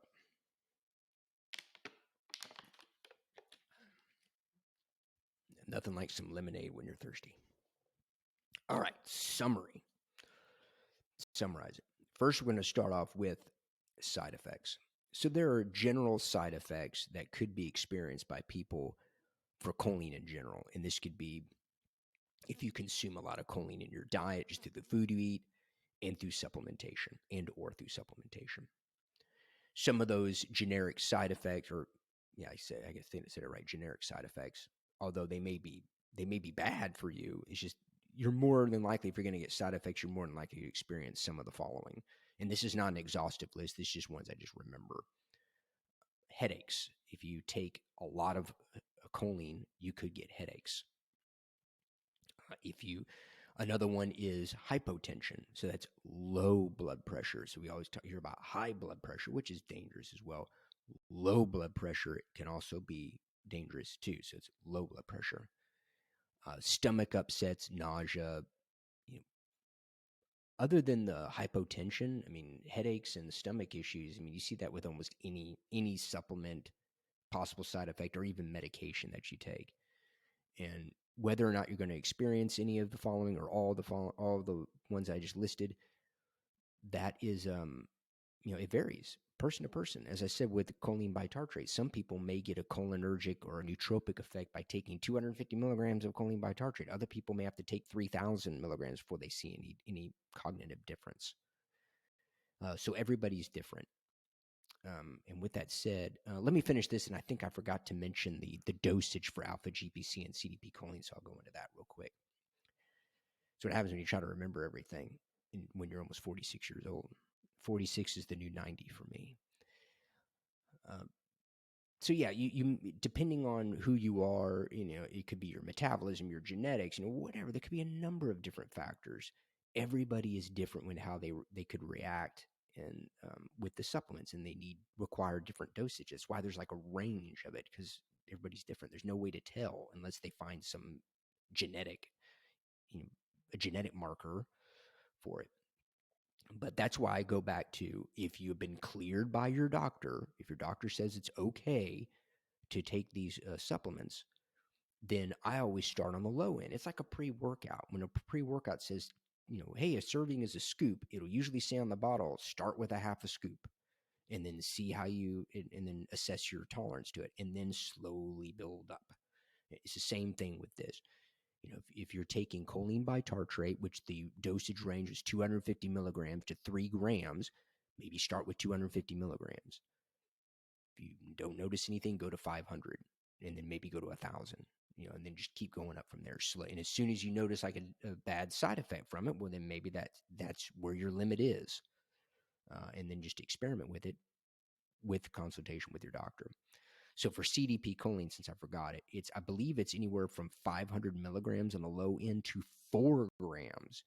And I'm only assuming, I think it's a safe assumption, that the 4 grams is because there's only 18% choline in it. So you got to take more of it in order to get a significant amount of choline. I mean, if you're taking 4 grams, that's just under 800 milligrams of choline if you're taking 4 grams of CDP choline.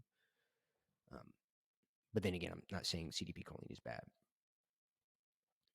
So yeah, you would start off maybe with 500 milligrams and then assess your tolerance. If you get a great effect with it, then hey, don't change what works. Stick with that. With alpha-GPC, the dosage is anywhere from 600 milligrams. So see, it's on that. It's able to cross the blood-brain barrier easy, and it's got the more choline content as compared to CDP choline, so you don't have to take as much. So 600 milligrams, I think it's 300 to 600 milligrams is the dosage range. Now, you will see, if you do any reading on it, 1,200 milligrams listed. I believe, and this goes back to what I was talking about with the rats and stuff in the human studies, that 1,200 milligrams, that was actually the dosage tested on people with a cognitive disorder. Maybe they had Alzheimer's or dementia or some sort of cognitive disorder, and they took 1,200 milligrams and they saw benefit from it. So does that mean that there's going to be an issue if you take 1,200 milligrams? Maybe. I don't know. Everybody's different. You got to experiment in consultation with your doctor. But just like I talked about with choline bitartrate and CDP choline, maybe start off with 150 milligrams and then go to 300 and then maybe go to 600. Slowly build yourself up. And again, if you're getting great results with 300, then why try to fix what's not broken? Stick with it like that. Everybody's different. One person get great results on 150 milligrams alpha-GPC. I've seen YouTube videos where people get headaches taking 150 milligrams of alpha-GPC. So and that's one of the general side effects from it. So in general, yeah, those are the side effects that you may experience with it. And we also cover the dosages of CDP-Choline and alpha-GPC. So then we get to the final part of this, is that what would I take?